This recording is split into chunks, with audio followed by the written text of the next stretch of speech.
They had 2 hours to save $100 million, and nobody knew the answer was pushing a mop down the hallway. When Titan Corp's flagship AI system flatlined at 6:47 a.m., the best engineers in the country stood frozen. The government delegation was already boarding their plane. The CEO was seconds from a career-ending call. And in the corner, wearing a janitor's uniform that smelled like industrial cleaner and regret, Ethan Cole recognized the problem immediately, because 15 years ago, he built systems just like it. But speaking up meant exposing everything he'd buried. Stay with me until the end, hit that like button, and drop a comment with your city so I can see how far this story travels. The storm hit Seattle at 4:32 a.m., which should have been the first sign that everything was going to hell. Ethan Cole stood in the employee parking lot of Titan Corp's headquarters, rain hammering his shoulders while he stared at the building like it was a monument to someone else's life. 43 years old, worn baseball cap, a threadbare jacket over his janitor's uniform. The security lights made everything look washed out and cold, the kind of lighting that turned people into ghosts of themselves. He was early. He was always early. His phone buzzed. A text from Marcus, his 14-year-old son. "Dad forgot to tell you good luck on the overnight shift. Kill it." Ethan smiled despite the rain. Marcus always texted like he was rationing vowels. The kid was asleep now, sprawled across his bed in their cramped apartment on the north side, probably with his math homework still scattered across the floor. Ethan had left a note on the fridge. Cereal in the cupboard, bus money on the counter, love you, don't be late. Single parenting was a full-time negotiation with chaos. He pocketed the phone and walked toward the employee entrance, swiping his badge. The sensor beeped green and the door clicked open. Inside, the fluorescent lights hummed like a headache waiting to happen. Third shift at Titan Corp wasn't glamorous. Mopping floors, emptying trash bins, wiping down conference room tables where people made decisions worth more money than he'd see in a lifetime. But it paid the bills, kept the lights on, kept Marcus fed. That was enough. It had to be. "Yo, Cole!" Darnell emerged from the supply closet, rolling a janitor's cart with one wobbly wheel that squeaked like a dying mouse. He was 26, built like he'd played college football, and he treated the overnight shift like performance art. "You see this rain?" Darnell shook his head. "Biblical, man. Straight up arc weather." "Just water," Ethan said. Just water. Listen to this guy." Darnell grinned. "You know what floor we got tonight?" "Let me guess. Executive level?" Ding, ding, ding. Which means we get to see where all the magic happens. Corner office is bigger than my whole apartment.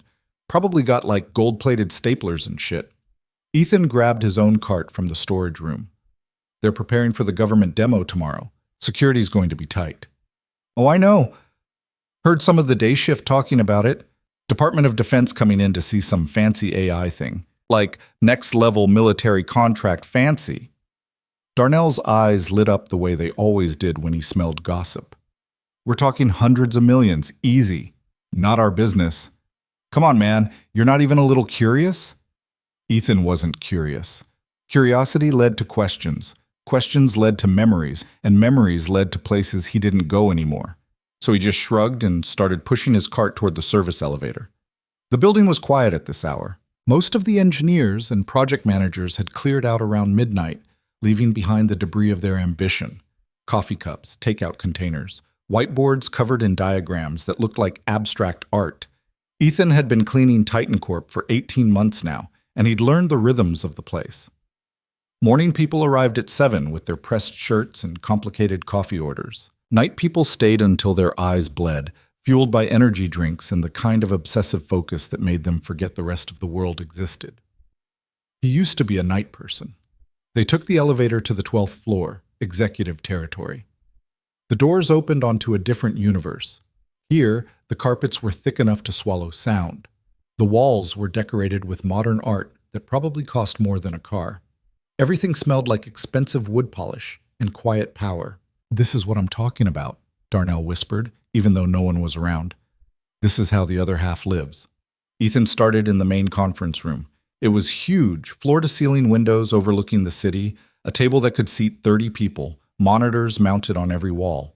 Someone had left a presentation up on the largest screen. Athena Project, Phase 3. Readiness briefing. He didn't look too closely. Wasn't his world anymore. But as he emptied his trash bins, he couldn't help overhearing the fragments of conversation that clung to the room like smoke. Post-it notes on the walls, scattered printouts, a half-erased whiteboard that said thermal coefficient stable, with 3 question marks. His hands slowed without him meaning them to. Thermal coefficient. That was aerospace terminology. Old terminology. The kind of thing you tracked when you were building systems that had to function in extreme environments, vacuum, radiation, temperature swings that could crack steel. He forced himself to keep moving. Not your problem, not your life. Darnell was singing to himself in the hallway, something hip-hop and off-key. Ethan finished the conference room and moved to the next office, then the next. The routine was meditative if you let it be. Wipe down the desks, empty the bins, vacuum the floors. Don't think. Don't remember. Just move. Then he heard voices. He froze, hand on his cart. It was coming from the corner office, the big one, the CEO's. The door was cracked open, light spilling into the hallway. Ethan checked his watch. 5:15 a.m. Who the hell was here at 5:15 in the morning? Don't care what the models say, Richard. The test yesterday failed for a reason. A woman's voice. Sharp, controlled, the kind of tone that came from years of being the smartest person in every room. Victoria, we've run the diagnostics 6 times. A man now, older, with the exhausted patience of someone who'd been having this argument for hours.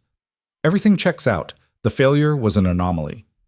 Anomalies don't just happen with systems this complex. Ethan shouldn't have been listening. He should have wheeled his cart to the other end of the floor and pretended he hadn't heard anything. But something in the woman's voice, the specific flavor of her frustration, made him pause. The delegation lands in 6 hours, the man continued. We don't have time to rebuild from scratch. We go with what we have. And if it crashes again during the demo? Silence. Then the man, Richard, apparently, sighed. Then we pray it doesn't. Ethan moved away before they could notice him. He found Darnell in the break room, reorganizing the coffee station with the focus of a Tetris champion. You good? Darnell asked. You look weird. Fine. You sure? Because you got that face. That I'm thinking too hard about something face. Ethan didn't answer. He grabbed a trash bag and started clearing out the bins, letting the familiar routine override whatever his brain was trying to do. It didn't matter what was happening in that corner office. It didn't matter what system was failing or who was panicking about it. He wasn't an engineer anymore. He was a janitor. He had a son to raise and bills to pay, and a life that didn't include solving other people's problems. But the words kept circling in his head. Thermal coefficient, anomaly, test failure. He knew those words. He'd lived inside those words for a decade of his life. By 6:30 a.m., the building started waking up. Early arrivals trickled in, ambitious junior engineers, project managers who lived and died by their calendars. The energy shifted. The quiet hum of the overnight hours gave way to the anxious buzz of a company on the edge of something big. Ethan and Darnell were finishing up the executive floor when the elevator doors opened and a whole crowd spilled out. 20, maybe 30 people, all moving with the frantic purpose of a disaster in progress. Engineers in wrinkled shirts, managers barking into phones, someone carrying a laptop like it was a live grenade. Whoa, Darnell muttered. What's happening? Ethan didn't know, but he could feel it. The electricity in the air, the barely controlled panic. This wasn't normal preparation.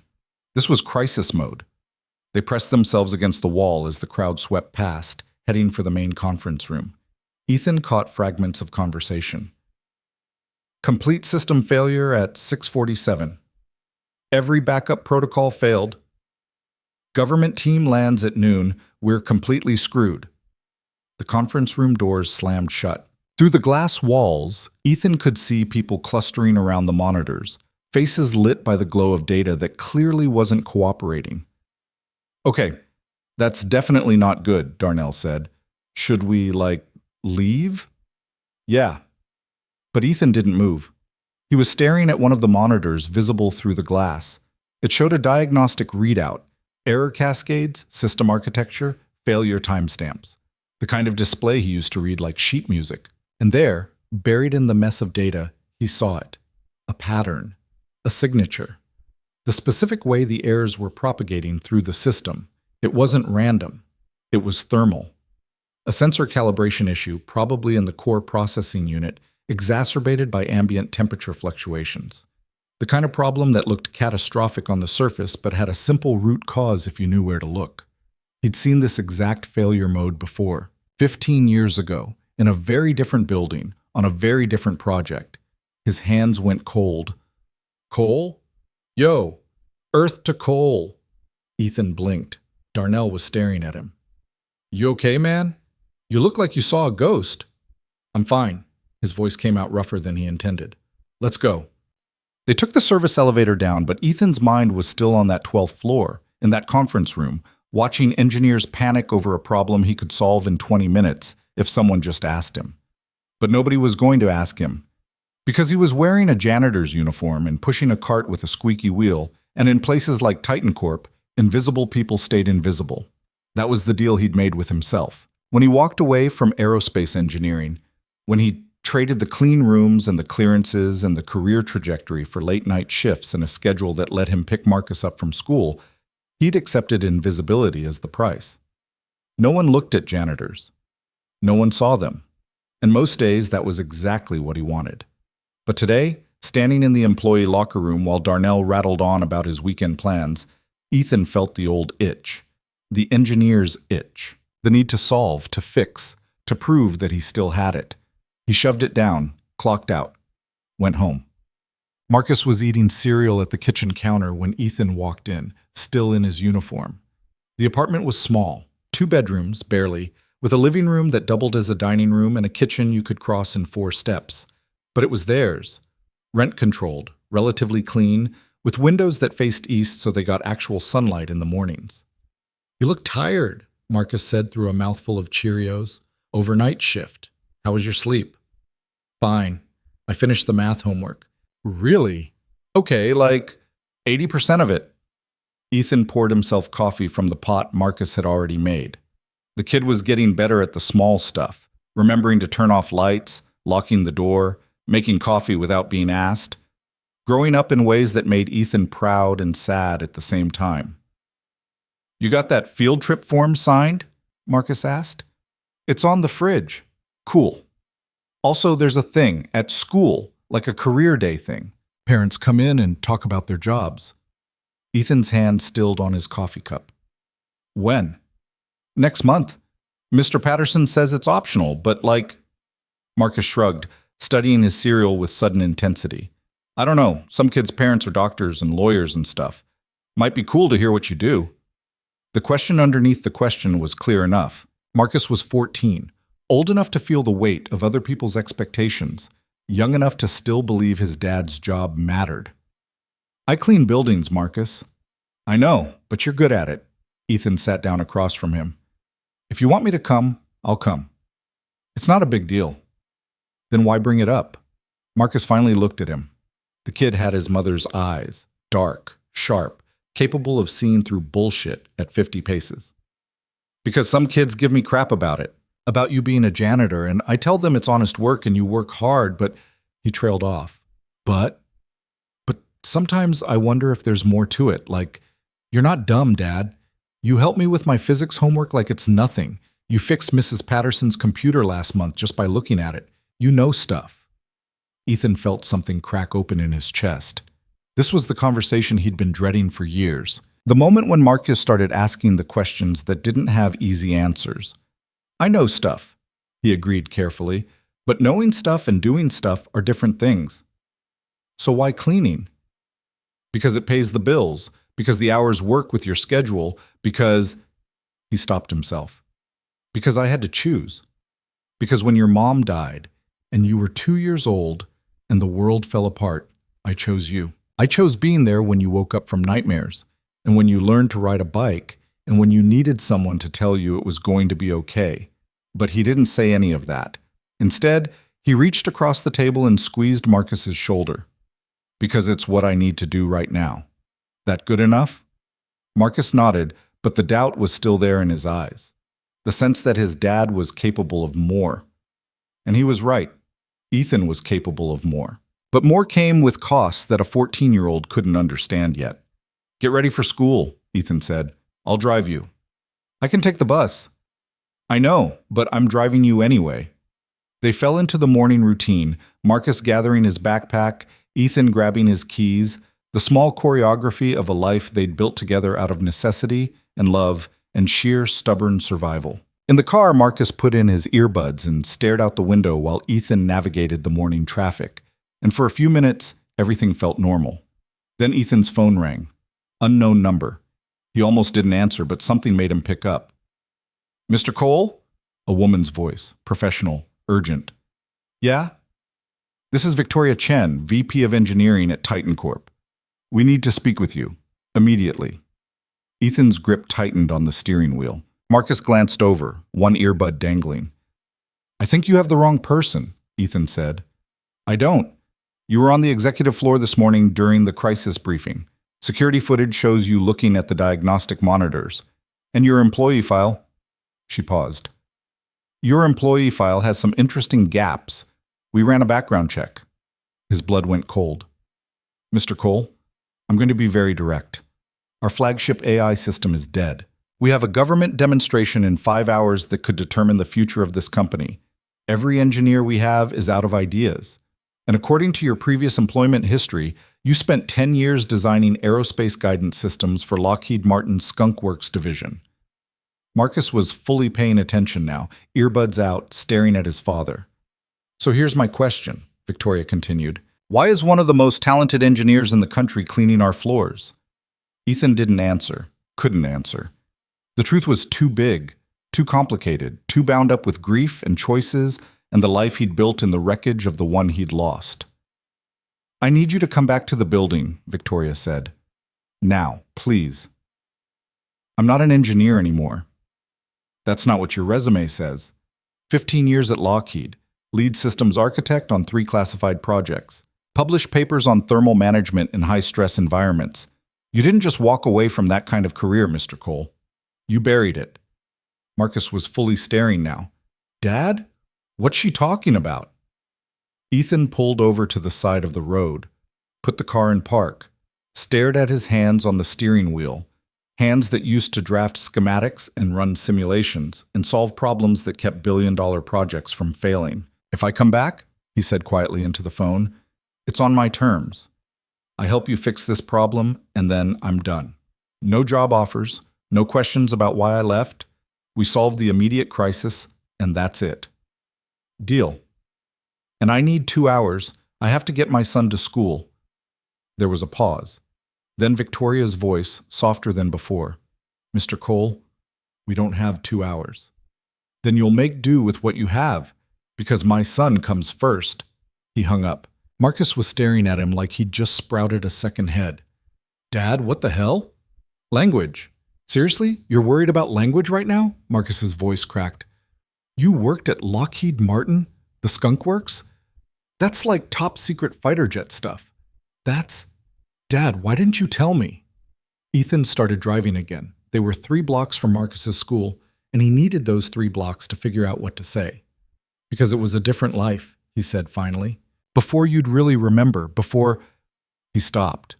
Before your mom got sick. Before the late nights turned into missed bedtimes. Before I realized I was choosing a career over watching my son grow up. You quit to take care of me. It wasn't a question. Yeah. Marcus stared out the window. That's really dumb, Dad. Excuse me? I mean, I get it, but you gave up being like a genius rocket scientist to clean floors for me. His voice did something complicated. You didn't have to do that. Yeah, I did. They pulled up to the school. Kids were streaming through the front entrance, backpacks bouncing, voices carrying, normal teenage chaos. Marcus didn't move to get out. Are you going to help them? He asked. I don't know. But you could, if you wanted to. Ethan looked at his son, this kid who was growing up too fast, who was smart and kind and deserved better than a dad who was afraid of his own past. Maybe, he said. Marcus grabbed his backpack, but before he got out, he turned back. Dad, for what it's worth, I think you should do it. Not because of the money or whatever, but because, I don't know, because you can. Because maybe some things you're too good at to walk away from forever. Then he was gone, disappearing into the crowd of students. Ethan sat in the car, engine idling, watching his son vanish into the building. The phone in his pocket felt like it weighed 1,000 pounds. He could drive away, go home, sleep, pretend this morning never happened. Or he could turn the car around and walk back into the world he'd left behind, the one that had cost him so much, but had also been the thing he was best at in the entire world. His hands were shaking. He thought about Marcus's eyes, the way they'd lit up when he realized his dad had been someone important once, the pride underneath the confusion, the hope. He thought about Victoria Chen's voice on the phone, desperate, professional, willing to beg someone in a janitor's uniform because she was out of options. He thought about that diagnostic screen, the error cascade he'd recognized in 5 seconds, and all the engineers in that room who were probably still staring at it, lost. "God damn it," he whispered. Then he turned the car around and drove back to Titan Corp. The lobby was chaos. Ethan walked through the main entrance still wearing his janitor's uniform and immediately felt the weight of 100 eyes that had never really seen him before suddenly seeing him very clearly. Engineers clustered in groups, voices low and urgent. Security personnel moved through the space like they were preparing for war. Somewhere on an upper floor, someone was shouting. The receptionist, Dana, who'd been giving him polite morning nods for 18 months, stared at him like he'd just materialized out of thin air. "Mr. Cole, Ms. Chen is waiting for you, 12th floor." The elevator ride up felt like ascending to an execution. What was he doing? This was insane. He hadn't touched real engineering work in over a decade. His credentials were rust. His clearances were gone. He was a janitor pretending he could save a $100 million project because he'd recognized a diagnostic pattern through a conference room window. The doors opened. Victoria Chen was waiting. 40, maybe 45, with the kind of sharp efficiency that came from surviving in tech when the odds were stacked against you. She looked like she hadn't slept in 2 days. "Mr. Cole, thank you for coming. I haven't agreed to anything." "Fair enough. Follow me." She led him down this hallway to the main conference room. Through the glass walls, he could see them, 30 engineers, maybe more, all clustered around monitors and whiteboards and laptops. The air smelled like coffee and desperation. Victoria pushed open the door. Everyone looked up. For a second, nobody moved. They were all staring at Ethan in his janitor's uniform, this random guy who just walked into their crisis like he belonged there. Then someone laughed, short, bitter. "You've got to be kidding me." A man stood up from the main table. Late 30s, expensive glasses, the kind of confidence that came from degrees and pedigree and never being told no. His name tag said Richard Holt, Senior Systems Architect. "Victoria," he said slowly, "why is the cleaning staff in our emergency briefing?" "Because the cleaning staff has a background you might find relevant." Victoria's voice could have cut glass. "Everyone, this is Ethan Cole. He used to be lead systems architect at Lockheed Skunk Works, 15 years on classified aerospace projects, including thermal management systems for next-generation guidance platforms." The room went very quiet. Richard's expression shifted from dismissive to confused to something that looked like offense. "You brought in, what, a consultant?" Without clearing it with, "I brought in someone who might actually solve our problem," Victoria cut him off. "Which, if you'll recall, you've been failing to do for the last 6 hours." "We're making progress." "We're dead in the water, Richard. The Athena system is completely offline. We've tried every diagnostic protocol. We've rebuilt the core modules twice. We've got the Department of Defense landing in 4 hours, and we have nothing to show them except a very expensive pile of failure." Ethan stood there, acutely aware of every eye in the room, some curious, some hostile, some just exhausted enough not to care who solved the problem as long as someone did. "I don't even know what your system does," he said quietly. Victoria pulled up a presentation on the main monitor. "Athena. Adaptive Tactical High-Efficiency Neural Architecture. It's an AI-driven battlefield management system, real-time threat assessment, resource allocation, predictive modeling, designed to give field commanders a decisive advantage in complex combat environments." Ethan studied the architecture diagram. It was impressive. Layers of neural networks, sensor fusion protocols, decision trees that branched like fractals. But underneath all the complexity, the bones of it were familiar. Data input, processing, output, the same fundamental flow as any system he'd ever built. "You had a successful test 2 days ago," he said, reading the timeline on the board. "Full operational success," Richard confirmed. Then this morning, catastrophic failure across all subsystems. Environmental changes? "We control the environment. Temperature, humidity, everything's regulated." Ethan walked closer to the monitors, scanning the error logs. There it was again, that pattern. Cascading failures that all trace back to sensor calibration drift. But sensor drift didn't happen overnight in a controlled environment unless something else was wrong. "Can I see the hardware?" he asked. "The hardware's fine," Richard said. "We've checked it." "Humor me." Victoria nodded to one of the engineers. "Take him to the lab." The lab was 3 floors down, behind 2 security doors and a biometric scanner. It looked like every high-tech lab Ethan had ever worked in. Clean rooms, equipment racks, monitors everywhere. The constant hum of cooling systems working overtime. And there, in the center of it all, was Athena. The core processing unit was smaller than he'd expected. About the size of a large server rack covered in sensors and cooling lines, surrounded by diagnostic equipment. Engineers hovered around it like surgeons around a patient they couldn't save. Ethan walked up to it slowly. His hands itched. After 15 years, standing in front of hardware like this felt like coming home to a house you'd sold and never expected to see again. "Can I touch it?" One of the engineers, a young woman with purple hair and exhausted eyes, glanced at Victoria, who nodded. Ethan reached out. The casing was cool under his fingers. He traced the sensor array, the cooling lines, the connection ports. Closed his eyes. Let his hands remember what his brain had tried to forget. There. A vibration. So slight you wouldn't notice it unless you were looking for it. A resonance in the mounting bracket that shouldn't be there. He opened his eyes. "You moved this unit recently." The purple-haired engineer blinked. "How did you—" "Yeah, yesterday. We relocated it from the test floor to here for the demonstration setup." "And you recalibrated the sensors after the move?" "Of course. Full calibration protocol." "In the new ambient environment?" She hesitated. "We used the standard baseline." Ethan stood up, walked to the environmental controls mounted on the wall. The temperature in this room was exactly 68 degrees Fahrenheit. He pulled out his phone, opened the weather app, looked at the temperature outside, 52 degrees. Then he walked back to Athena and knelt down beside the cooling intake, put his hand near it, felt the airflow. "Your cooling system has an external intake," he said. "Pulls fresh air from outside to supplement the internal circulation. Energy efficiency, right?" "Yeah," Richard said from the doorway. He'd followed them down. "It's a green design, reduces our power consumption by 30%. And when you moved the unit, you connected it to the external intake in this room, which means the baseline temperature of your intake air dropped by 16 degrees compared to the test environment.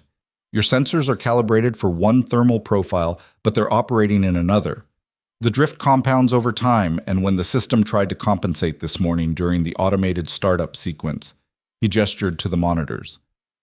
Cascading failure, the AI thought it was receiving corrupted data and shut everything down to prevent damage." The room was silent. Richard stared at him. That's insane. We ran full diagnostics." "You ran diagnostics on the software, but the problem's not in the code. It's in the environment. Physical reality. Your AI is only as good as the data it receives, and you've been feeding it data that's thermally offset from its calibration baseline." The purple-haired engineer pulled up a diagnostic screen, fingers flying across the keyboard. "Oh my God, he's right. Look at the thermal variance logs. There's a consistent 0.3 degree offset across all the primary sensors." 0.3 degrees? Richard shook his head. "That's nothing. That's within acceptable tolerances. Not for an AI system making microsecond decisions based on sensor fusion," Ethan said. 0.3 degrees times 100 sensors times 10,000 processing cycles per second equals complete garbage data. Your system didn't fail. It did exactly what it was supposed to do. It protected itself from what it perceived as a hostile environment. Victoria was staring at him like he'd just walked on water. Can you fix it? Ethan looked at Athena, the machine that had brought him back to a world he'd left behind. The problem that was so simple it was almost embarrassing, and yet every expert in the building had missed it. Yeah, he said, I can fix it. It took 40 minutes. Recalibrate the sensors to the actual environmental baseline. Adjust the thermal compensation algorithms. Run a validation sequence to confirm the offsets were corrected. Clear the error logs. Restart the system. Ethan worked with his hands while the engineers crowded around, watching him like he was performing surgery. His fingers remembered things his brain had forgotten. The right amount of pressure on a sensor adjustment, the feel of a connection properly seated, the rhythm of verification protocols. It felt good. Better than good. It felt like breathing after holding his breath for 15 years. Initiating startup sequence, the purple-haired engineer said. Her name was Sarah, he'd learned. PhD from MIT, 3 years at Titan Corp, and right now she was looking at him like he was some kind of wizard. The monitors flickered, lines of code scrolled past, system checks began propagating through the diagnostic trees. Everyone held their breath. Green lights started appearing, one system after another coming online, stable, operational, and then, on the main display, 8 beautiful words. Athena Core Systems, fully operational. All diagnostics passed. The room erupted. Engineers were hugging each other, shouting, laughing with the kind of manic relief that came from staring at disaster and watching it transform into success. Someone started crying. Richard stood there looking like he'd been hit with a brick. Victoria walked up to Ethan, extended her hand. Thank you, she said simply. He shook it. Just physics. Just physics, she laughed. Mr. Cole, do you have any idea what you just saved? $100 million contract, I'm guessing. Try a $100 million contract that leads to a potential 5-year billion-dollar program. Athena wasn't just a demo. It was the foundation of Titan Corp's entire defense strategy for the next decade. She paused. You just saved this company. Ethan looked around the room, all these brilliant people, these PhDs and experts and certified geniuses, celebrating because a janitor had solved their problem. The irony wasn't lost on him. I should go, he said. Wait. Victoria's hand on his arm stopped him. We need to talk about your future here. I have a future. It's being a janitor. That's ridiculous. You're one of the most talented engineers I've ever seen work. We need people like you. I need people like you. I have a son. I have a schedule that works. I have a life that doesn't include, he gestured around the lab, this. So we'll build a schedule that works. Remote options, flexible hours. Name your terms, Ethan, but don't walk away from this. Not when you're clearly meant to be doing it. He wanted to say no, wanted to grab his jacket and walk out and go back to the simple, safe life he'd built. But then he thought about Marcus's voice in the car. Maybe some things you're too good at to walk away from forever. I need to think about it, he said. Fair enough, but think fast. Because in about 3 hours, the Secretary of Defense is going to walk through that door, and I want you standing next to me when he does. Ethan walked out of the building at 11:30 a.m., squinting into sunlight that felt wrong after the fluorescent cave of the lab. His phone had 6 missed calls from Darnell and 3 texts asking what the hell was going on. He called Marcus. The kid picked up on the second ring. Dad, aren't you supposed to be sleeping? I'm at Titan Corp. Still? What happened? Ethan sat down on a bench outside the building, watched people stream past, engineers, executives, the whole machinery of a company that almost died this morning and didn't even know it. I fixed their system, he said. Silence on the other end. Then, for real? For real. Dad, that's awesome. They want to offer me a job, engineering position, probably good money, but it would mean longer hours, more stress, less time with you. Less time or different time? The question caught him off guard. What? Like, would you be gone more or just gone different? Because right now you work overnight and sleep during the day. I barely see you anyway except for dinner and weekends. Ethan hadn't thought about it like that. He'd been so focused on protecting the time he had with Marcus that he hadn't realized how much of that time was already fragmented by the overnight schedule. I don't know, he admitted. I'd have to see what they're offering. Then see what they're offering. Dad, you just saved a $100 million project. You can probably negotiate anything you want. When had his kid gotten so smart? I'll think about it, Ethan said. Cool. Also, can you pick up pizza for dinner? I'm sick of leftovers. Yeah, I can do that. He hung up and sat there for a while longer, watching the world move around him. Inside that building, engineers were preparing for a demonstration that was going to change the company's trajectory. And somewhere in all of that chaos, there was a space for him if he wanted it. The question was, did he want it? Or more accurately, could he let himself want it? The last time he'd thrown himself into work like this, he'd lost everything that mattered. Sarah, Marcus's mom, had died while he was on a business trip, debugging a guidance system in some windowless facility in Nevada. He'd gotten the call at 3 a.m., pancreatic cancer that they'd caught too late, that had taken her in 6 months despite every treatment, every hope, every desperate prayer. He'd come home to a 2-year-old who didn't understand why mommy wasn't there anymore. And he'd made a choice: the work or the kid, the career or the father. There wasn't room for both. But Marcus was 14 now, not 2. Old enough to understand that his dad was more than a janitor. Old enough, maybe, to handle having a dad who worked a job that mattered. Ethan's phone buzzed, a text from Victoria. Government delegation arriving early. Need you here. He stared at the message. Then he stood up, straightened his janitor's uniform, and walked back inside. Because maybe, just maybe, the cost of walking away again was higher than the cost of staying. The conference room had been transformed into something between a war room and a theater stage. Someone had wheeled in additional monitors, arranged chairs in a semicircle facing the main display, and there was a cart with coffee and pastries that nobody was touching because everyone's stomach was too tight with nerves.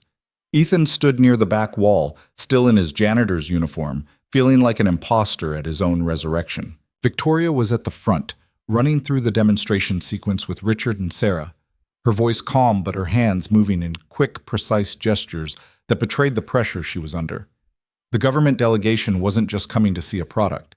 They were coming to decide whether Titan Corp was competent enough to handle national security contracts, whether the company deserved a seat at the table where billion-dollar decisions got made. And 2 hours ago, the answer would have been no. Mr. Cole? Ethan turned. A man in his 60s, silver hair, expensive suit that fit like it had been sewn onto him. He had the posture of someone who'd spent decades being the most important person in every room he entered. James Whitaker, the man said, extending his hand. CEO. Ethan shook it. Whitaker's grip was firm, measuring, the kind of handshake that was also an evaluation. Victoria tells me you saved our project this morning. I adjusted some sensors. She also tells me you've been cleaning our floors for 18 months. Whitaker's eyes were sharp, curious. That's an interesting career trajectory for someone with your background. Personal reasons. I respect that. But I'm also a businessman, Mr. Cole, and I don't believe in wasting talent. When this demonstration is over, you and I are going to have a conversation about your future here. I already have a future. Pushing a mop? Whitaker's tone wasn't cruel, just direct. I've read your file, 15 years at Lockheed, published research. Security clearances that take most people a decade to earn. You didn't just leave that world, you burned the bridge behind you. Now I'm curious why. But more importantly, I'm curious what it would take to build that bridge again. Before Ethan could answer, someone called out from the front of the room. They're here! The energy in the room shifted instantly. Engineers straightened, Victoria smoothed her jacket. Richard checked his tie. Everyone became a slightly shinier version of themselves, the performance version that you put on when the stakes were existential. Through the glass walls, Ethan could see them arriving. 4 people.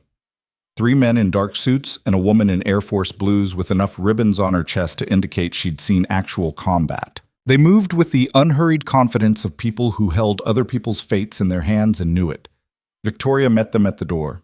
Handshakes, introductions, the ritual dance of professional courtesy. Ethan caught fragments. Secretary Morrison, General Patricia Zhao, Stratcom. Appreciate you making time despite the early arrival. They filed into the room. The general's eyes swept the space with tactical precision, cataloging everything, missing nothing. When her gaze landed on Ethan in his janitor's uniform standing against the back wall, something flickered across her face. Confusion, maybe, or recognition that something here didn't fit the pattern. Victoria launched into the presentation. She was good, confident without being arrogant, technical without being incomprehensible. She walked them through Athena's capabilities, the architecture, the testing results. On the monitors, simulated battlefield scenarios played out, with Athena processing thousands of data points per second and making command recommendations that appeared as glowing tactical overlays. It was impressive. Even Ethan, who'd seen systems like this before, had to admit it was impressive. Then Secretary Morrison raised his hand. Ms. Chen, your test data is compelling. But we've reviewed the timeline, and we're aware that your system experienced a catastrophic failure this morning. Less than 7 hours ago, in fact. The room went still. Victoria didn't flinch. That's correct, Mr. Secretary. We experienced a sensor calibration issue related to environmental factors during the relocation of our core processing unit. And this issue was resolved? How quickly? 40 minutes. By your engineering team? Victoria hesitated. It was barely a pause, just a fraction of a second, but everyone in the room felt it. The issue was identified and resolved by Ethan Cole, she said, one of our consultants. General Zhao's eyes locked onto Ethan. The janitor? There it was. The elephant in the room, now sitting in the center of the table where everyone could see it. Ethan felt every eye in the room turn toward him.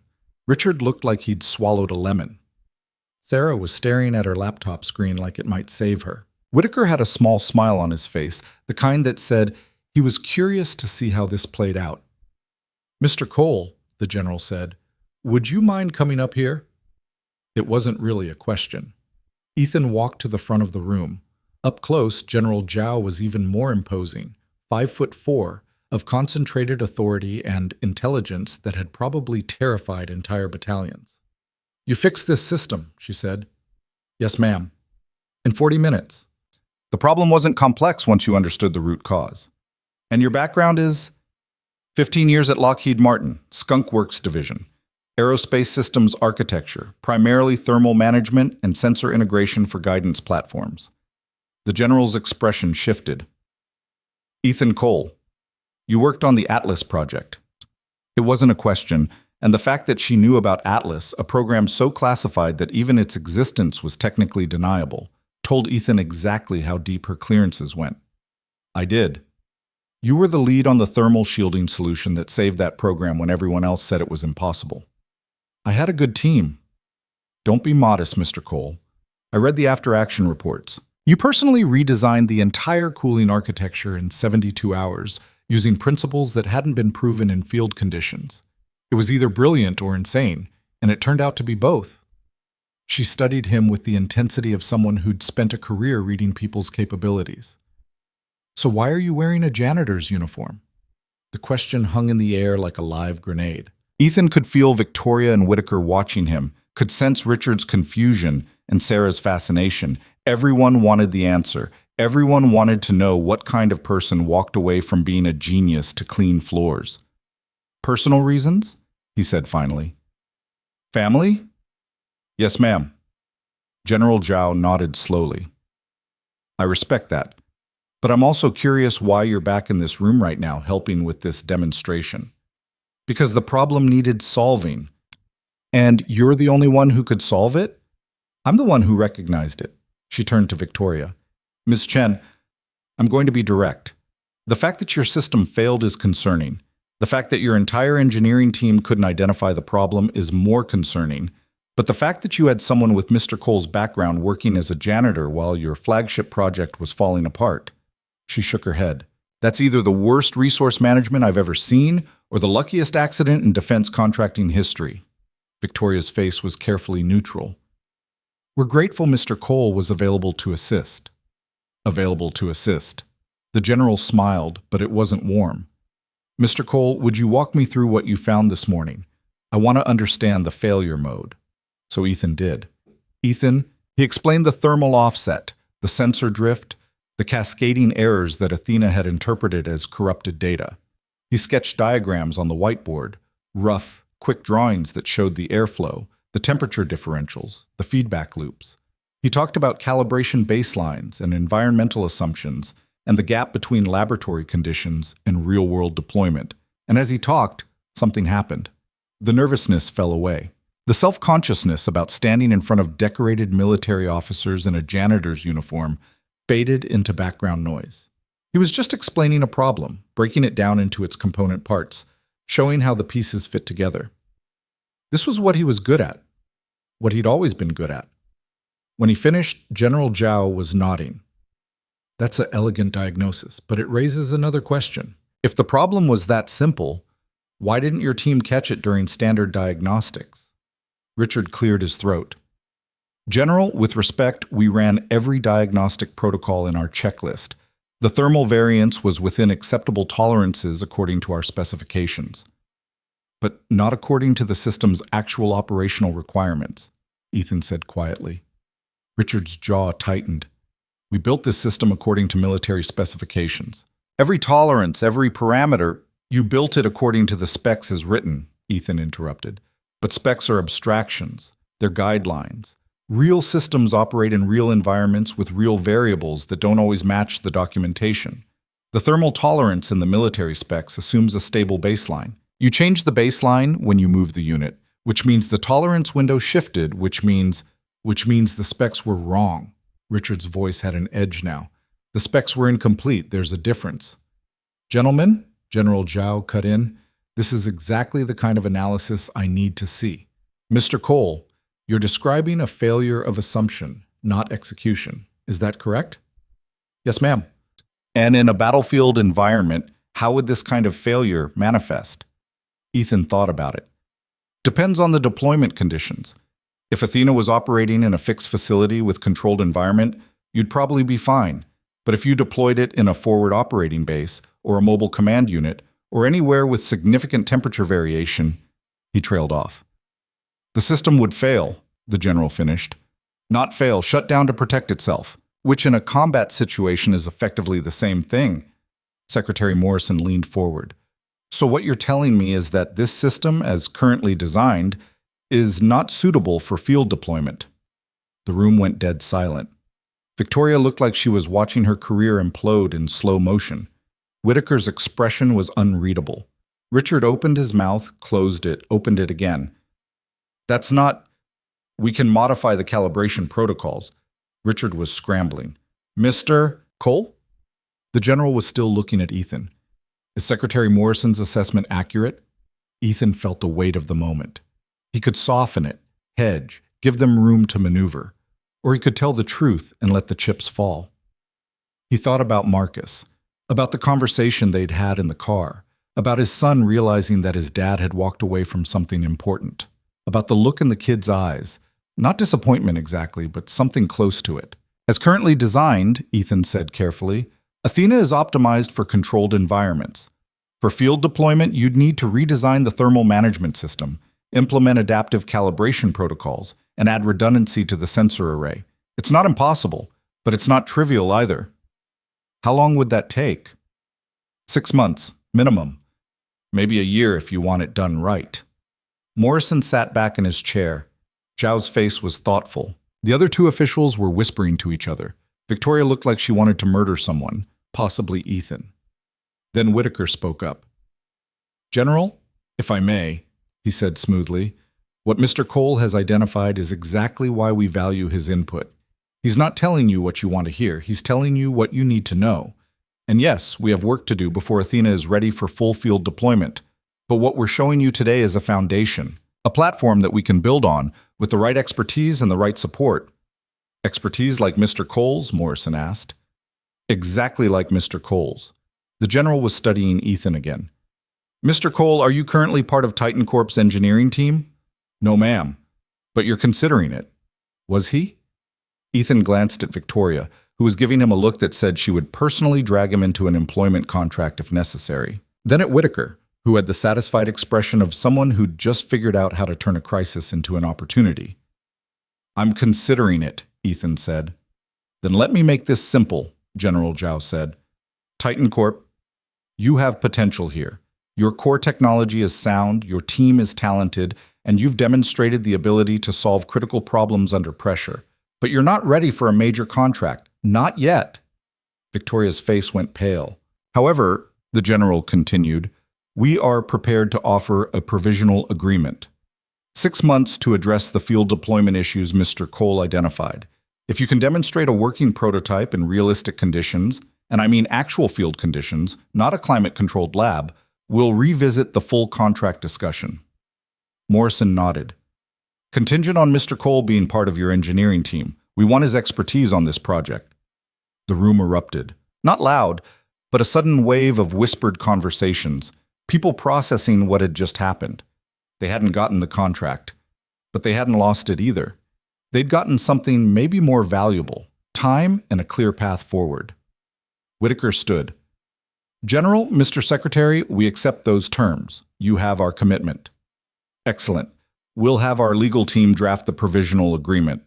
Morrison checked his watch. Now, I believe we have a plane to catch. The officials stood. More handshakes, more professional courtesy. Victoria walked them to the door, her smile professionally perfect, even though Ethan could see the stress fractures underneath.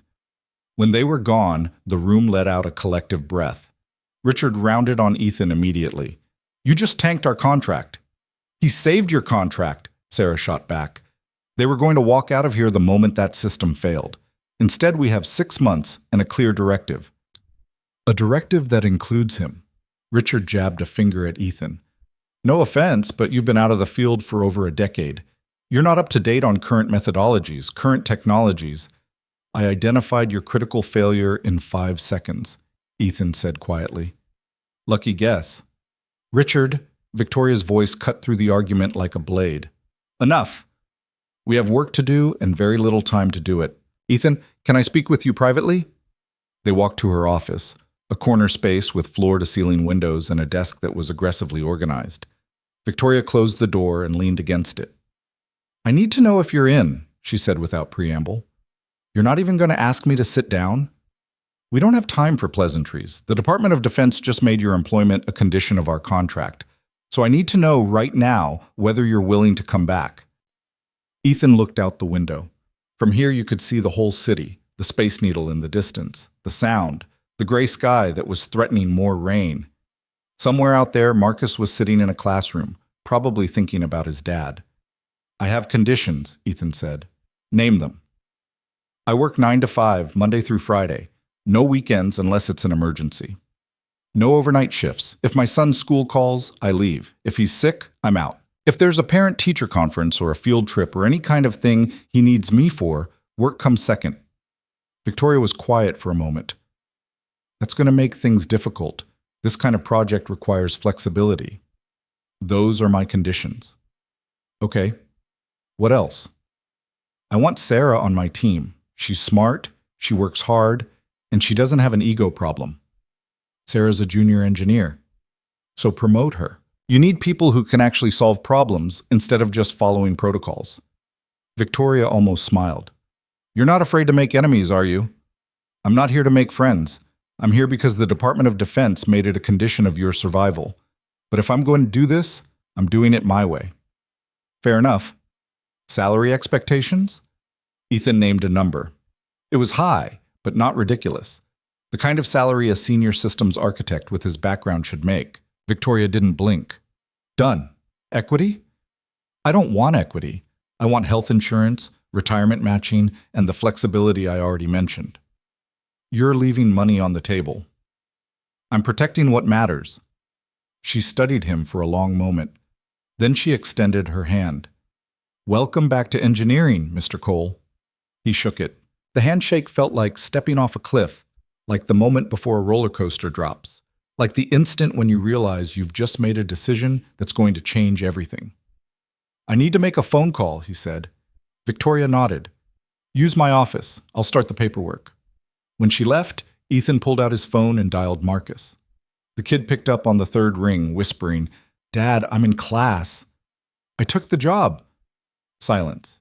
Then, for real? For real. But I negotiated the schedule, 9 to 5, no weekends. I'll be home for dinner every night. That's That's actually way better than the overnight thing. You okay with this? Am I okay with my dad being an engineer again instead of cleaning toilets? Yeah, Dad, I'm pretty okay with that. Marcus's voice had something in it that Ethan hadn't heard in a long time. Pride, maybe. Or hope. Does this mean you're going to be, important? I'm going to be helpful. There's a difference. Whatever. This is cool. Can I tell people? Tell whoever you want. But Marcus? Yeah? This doesn't change what matters. You're still first, always. I know, Dad. The kid's voice went soft. I know. When Ethan hung up, he stood in Victoria's office for a moment, looking out at the city. Somewhere in the building below, Darnell was probably mopping floors and wondering where the hell his partner had disappeared to. Somewhere in a conference room, Richard was probably complaining to anyone who would listen. Somewhere in the HR department, someone was processing paperwork that would transform Ethan Cole from a janitor to a senior systems architect.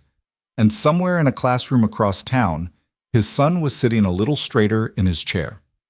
Ethan walked out of the office and found Sarah waiting in the hallway. Is it true? She asked. You're joining the team? Looks like it. Oh, thank God. Because Richard's already talking about how we should just ignore what you said and push forward with the original design, and I really need someone who actually knows what they're doing to tell him he's being an idiot. Ethan almost laughed. Where is he now? Main conference room, gathering the team. They walked down together.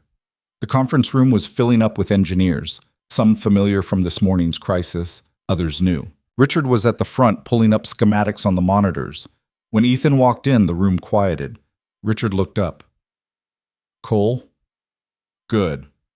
Since you're apparently indispensable now, you might as well hear this. I've been reviewing the General's feedback, and I think we can address her concerns without a complete redesign. If we just add some additional thermal sensors and maybe implement a more aggressive calibration schedule, that won't work, Ethan said. Excuse me? Adding more sensors doesn't solve the fundamental problem. The issue isn't measurement, it's adaptation. Athena needs to be able to recognize when its environmental baseline has shifted and recalibrate itself on the fly. That requires a completely different approach to the thermal management architecture. We don't have time for a complete architecture overhaul. Then we don't have time to meet the DoD's requirements. Richard's face was reddening. You've been back for what, 4 hours? And you're already telling us how to run our project? I'm telling you how to save your project. There's a difference. Guys, Sarah interjected, maybe we should… No, let's hear it, Richard said. Let's hear the brilliant Ethan Cole's revolutionary plan for fixing all our problems. Ethan walked to the whiteboard, grabbed a marker, started drawing. Current architecture, he said, sketching quickly. Fixed calibration baselines, static thermal compensation, manual recalibration protocol. It works great in controlled environments, but in the field, where you have temperature swings, humidity changes, dust, vibration, all the chaos of actual deployment, he drew a series of X's through the diagram. It falls apart. So what's your solution? Someone asked from the back. Ethan started drawing again. Dynamic baseline tracking. Instead of calibrating to a fixed environment, Athena continuously monitors its own thermal state and adjusts in real time. You use machine learning to identify normal variance versus actual drift. You implement predictive compensation based on environmental sensors, and you build in redundancy, multiple calibration strategies running in parallel so if one fails, the others catch it. Sarah was leaning forward, eyes bright. Actually, that might work. It'll work, Ethan said. But it's not simple. We're talking about redesigning the core sensor fusion layer, adding ML models for drift detection, implementing parallel processing for the redundancy. And we have to do it without compromising performance or adding significant latency. 6 months, someone muttered. We have 6 months. Then we better get started. Richard was staring at the whiteboard. The hostility in his expression was slowly being replaced by something else. Grudging recognition, maybe, or the realization that Ethan actually knew what he was talking about. This is going to require everyone, Richard said finally. All hands on deck. 12-hour days, probably weekends. I'm not working weekends, Ethan said. This is a critical project, and I have a son. I already made my requirements clear to Victoria. 9 to 5, Monday through Friday. If that's a problem, you can take it up with her. The room was silent. Engineers glanced at each other, clearly uncomfortable. In places like Titan Corp, you proved your commitment by sacrificing everything else. Family, sleep, sanity, they were all secondary to the project, but Ethan had already made that sacrifice once. He wasn't making it again. Fine, Richard said through gritted teeth, but the rest of us don't have that luxury. Sarah, I want you leading the ML integration. Chen, you're on sensor architecture. Martinez, redundancy protocols. Everyone else, we're dividing this into work streams and we're going to move fast. The team started breaking into groups. Ethan found himself surrounded by engineers asking questions, wanting clarification on the whiteboard diagrams, trying to understand the approach he'd sketched out in 5 minutes. It felt good. Uncomfortable and overwhelming and stressful, but good. Like finding a jacket you hadn't worn in years and discovering it still fit. Sarah appeared at his elbow. Hey, welcome to the chaos. Thanks, I think. You really gonna stick to the 9 to 5 thing? I have to. No judgment. She hesitated. It's going to be weird having someone who actually sets boundaries. This place kind of eats people. Then maybe it needs to learn some new table manners. She grinned. I think I'm going to like having you around. The rest of the day disappeared into technical discussions and planning sessions. Ethan found himself explaining thermal dynamics to a group of software engineers, sketching sensor layouts with the hardware team, reviewing ML architectures with the AI specialists. It was like conducting an orchestra where half the musicians spoke different languages and the sheet music kept changing. By 4:30, his brain felt like overcooked spaghetti. He gathered his things, which at this point was just his phone and the jacket he'd been wearing over his janitor's uniform. Someone had found him a visitor badge to replace his employee ID, which still had his photo from 18 months ago looking uncomfortable and determined. Victoria caught him at the elevator. First day back in the field, she said. How does it feel? Exhausting. It gets easier. Does it? She smiled. No, but you get better at managing the exhaustion. The elevator arrived. Ethan stepped in, then turned back. Victoria? Yeah? Thank you. For calling me, for pushing me to do this. Thank you for saying yes. We really would have been dead without you. The doors started to close, but Victoria stuck her hand out to stop them. One more thing, she said. Whatever happened before, whatever made you walk away, you don't owe anyone that story. Not me, not Whitaker, not anyone. Your past is yours, but your future? That's ours to build together. Fair? Fair. He drove home through afternoon traffic, mind still spinning with technical challenges and scheduling matrices. The rain had stopped, leaving the city washed clean and gleaming. When he pulled up to the apartment, Marcus was already there, sitting on the front steps with his backpack. You're early, Ethan said, getting out of the car. Got out of practice early. Coach is sick. Marcus stood up, studying his father. You look different. Different how? I don't know. Less... He searched for the word. Less tired, maybe. Or tired in a different way. They walked inside together. Ethan had promised pizza, so he ordered it while Marcus sprawled on the couch doing homework. The apartment felt smaller somehow, or maybe Ethan just felt bigger, like he'd expanded to fill a space he'd been holding himself back from for too long. The pizza arrived. They ate in comfortable silence for a while, the TV playing some show neither of them was really watching. So, Marcus said eventually, are you like a big deal now? Ethan laughed. I'm a systems architect. We're never big deals. We're the people who make sure big deals don't fall apart. But you're good at it. I used to be. Hopefully I still am. Dad. Marcus put down his pizza slice. You fixed their whole system in less than an hour. I think you're still good at it. Oh, we'll see. I've got 6 months to redesign their entire thermal management architecture. That's a lot. But you're excited. It wasn't a question. Marcus could read him better than anyone. Yeah, Ethan admitted. I am, and that scares me a little. Why? Because the last time I got excited about work, I lost track of everything else. I don't want that to happen again. Marcus was quiet for a moment. You know I'm not two anymore, right? Like, I can handle you having a life outside of taking care of me. I know that. Do you?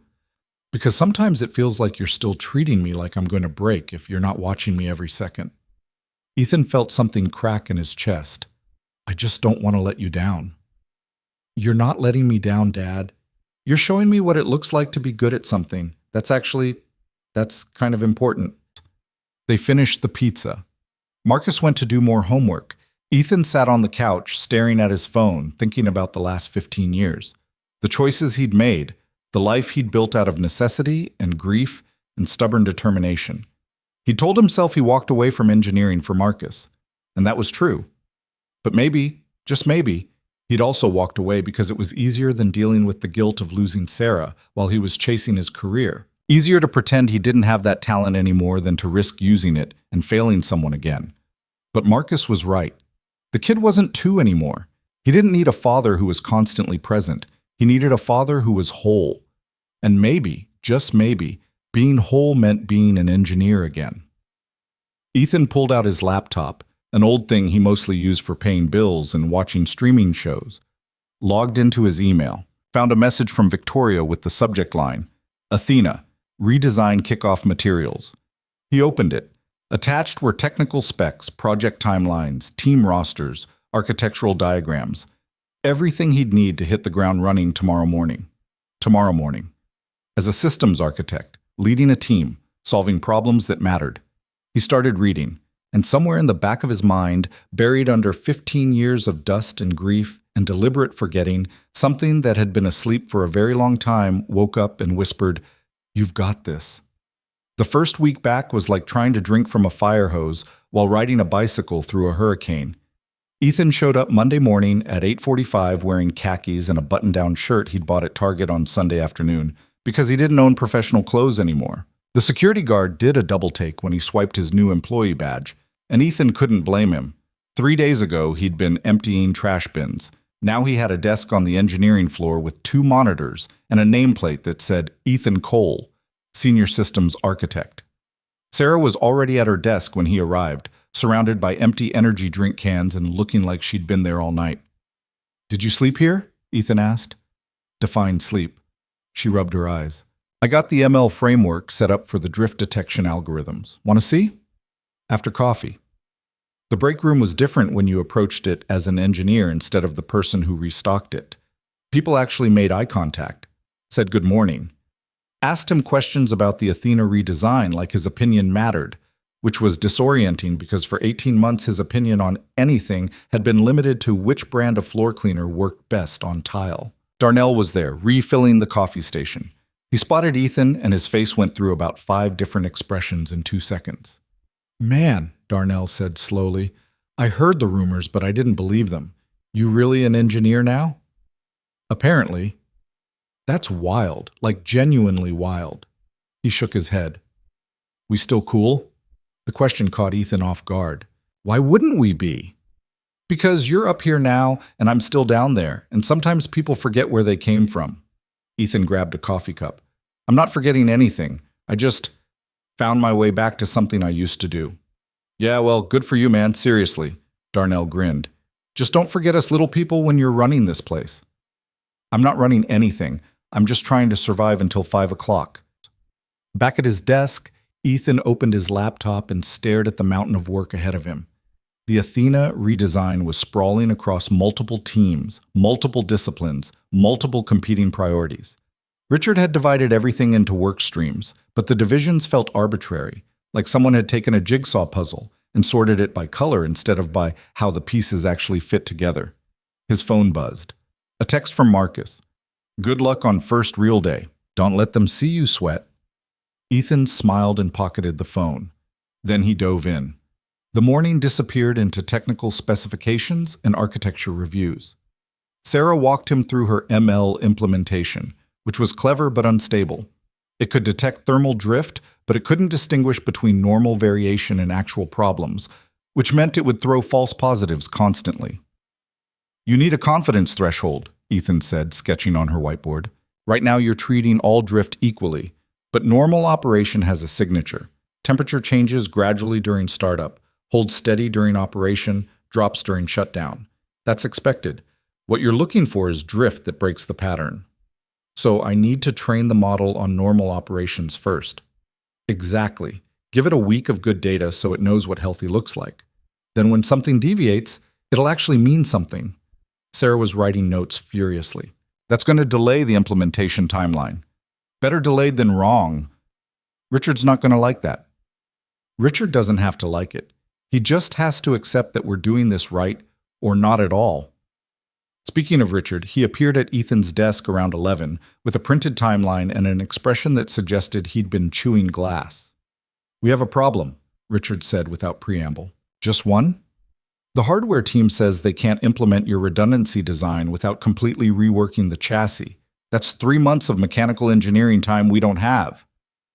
Ethan pulled up the chassis specifications, studied them for about 30 seconds. "They're overthinking it. You don't need to rework the chassis. You just need to add a secondary sensor array here." He pointed, "using the expansion bay that's already built into the design. It's literally already there. Someone just needs to tell them to use it."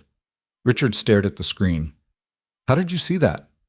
"Because I looked at the actual hardware design instead of the theoretical limitations." Ethan forwarded the specs to the hardware lead. "Give them this. Tell them the solution's already in their hands." "You've been here 3 hours." "Yeah, and I've been reading specs since last Thursday. You want me on this project or not?" Richard left without answering, which Ethan took as a yes. Lunch was a sandwich at his desk while he reviewed sensor calibration protocols. Around 2, Victoria stopped by with someone Ethan didn't recognize. A woman in her 50s, gray hair pulled back, carrying herself with the quiet authority of someone who'd seen every corporate drama play out at least twice. "Ethan, this is Dr. Patricia Hammond. She consults for the DoD on advanced systems integration. She's going to be observing our progress over the next 6 months." Hammond extended her hand. Her grip was firm, evaluating. "Mr. Cole, I've heard interesting things about you." "All true, probably. Former Skunk Works, dropped out completely for over a decade, now back and apparently running redesign on a critical defense contract." She smiled, but it didn't reach her eyes. "That's quite a comeback story." "It's not a story. It's just work." Mind if I ask why you left?" "Personal reasons." "And why you came back?" "Because someone needed help." Hammond studied him for a long moment. "General Zhao speaks highly of your technical abilities, but she also mentioned concerns about team integration. You're working with people who've been on this project from the beginning, and you're making significant changes to their work. That can create friction." "I'm not here to make friends." "No, but you're here to deliver results, and results require collaboration." She glanced at Victoria. "I'll be checking in weekly. I want to see progress reports, team dynamics assessments, technical milestones. If this project starts going sideways, I need to know immediately." When she left, Victoria sighed. "Welcome to defense contracting. The DoD doesn't just give you money and walk away. They watch, constantly." "I gathered that." "How are you holding up?" Ethan leaned back in his chair. His brain felt like it had been put through a blender, and it was only Monday. "Ask me Friday." "Fair enough. But Ethan?" Victoria's voice softened slightly. "You're doing good work. I know it's overwhelming right now, but you're exactly what this project needs." She left him alone with his monitors and his coffee, and the slowly growing realization that he'd forgotten how much he actually enjoyed this. The problem-solving, the technical challenges, the satisfaction of finding elegant solutions to complex issues. It was like a muscle he'd let atrophy, and now that he was using it again, it ached and burned and felt absolutely right. At 4:30, he started packing up. Sarah looked over from her desk. "You're leaving?" "It's almost 5. "Yeah, but we've got the architecture review meeting at 6. "I'll read the notes tomorrow." "Richard's expecting everyone to be there." "Richard can expect whatever he wants. I told you my schedule. 9 to 5, no exceptions unless it's an emergency." Sarah looked torn between admiration and concern. He's going to be pissed. He'll get over it. Ethan walked out at 5 on the dot, past engineers who were settling in for long evenings, past the break room where someone was ordering dinner for the team, past the culture of endless hours and sacrificed personal lives that he'd left behind once and refused to rejoin. The drive home felt like decompression. He picked up groceries, got home, started dinner. Marcus arrived at 6:15, dumped his backpack by the door, and immediately started talking about some drama with his chemistry lab partner. And then she tells Mr. Peterson that I didn't do my part of the experiment, which is complete BS because I did all the measurements while she just wrote stuff down. Did you tell Peterson that? Yeah, but he said we need to work it out ourselves, which is teacher code for I don't want to deal with this. They ate pasta at the kitchen counter while Marcus ranted about the injustices of group projects. Ethan listened, asked questions, gave advice that Marcus would probably ignore but appreciated anyway. This was what mattered. Not the architecture reviews or the tight deadlines or Richard's expectations. This, his kid, talking about his day, feeling heard. Around 8, Ethan's phone started buzzing. Work emails. Someone had questions about the sensor array. Richard wanted clarification on the redundancy protocols. Sarah needed approval on a procurement request. Marcus noticed. You gonna answer those? Tomorrow. You sure? Looks kind of urgent. Everything's urgent in engineering. That's how the job works. But I'm home now, and home means I'm off the clock. Marcus studied him. You're really doing this different, huh? Trying to. Good. Because last time you had a job like this, I was too young to remember, but I've seen the photos. You looked exhausted in every single one. Ethan had forgotten about those photos. Sarah used to take them. Candid shots of him at his desk, reviewing schematics, staring at monitors with the 1,000-yard stare of someone running on caffeine and determination. He'd kept a few in a box somewhere, memories of a life that felt like it belonged to someone else. I'm not doing that again, Ethan said quietly. Yeah, well, good. Tuesday started with an email from Richard requesting that Ethan attend the architecture review he'd missed. The tone was professional, but the subtext was clear. You're making the rest of us look bad. Ethan deleted it and started working through the sensor calibration protocols. Around 10, Richard showed up at his desk in person. We need to talk, Richard said. I'm listening. Not here. Conference room. They walked to one of the small meeting rooms. Richard closed the door and turned to face him, and Ethan could see the tension in his shoulders, the barely controlled frustration. Look, Richard said, I get that you have a kid and you want to be home for dinner. That's admirable. But this project has deadlines and requirements and a team that's working their asses off to meet them.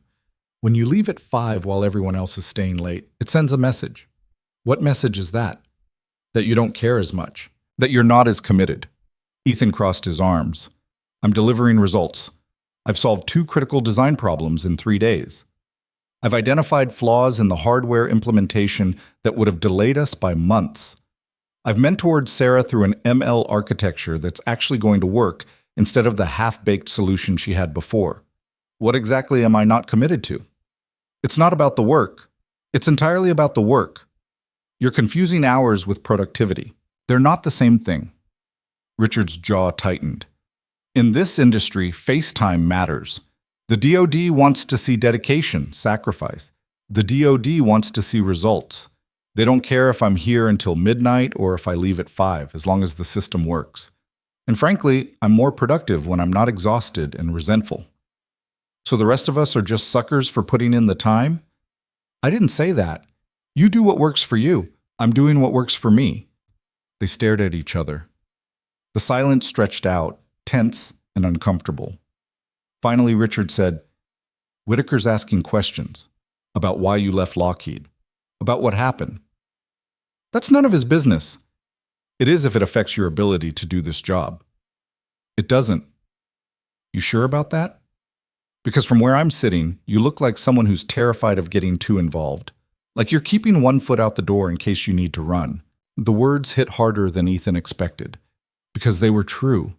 He was keeping one foot out the door. He'd been doing it for 15 years, holding himself at arm's length from anything that might consume him the way aerospace engineering had consumed him before.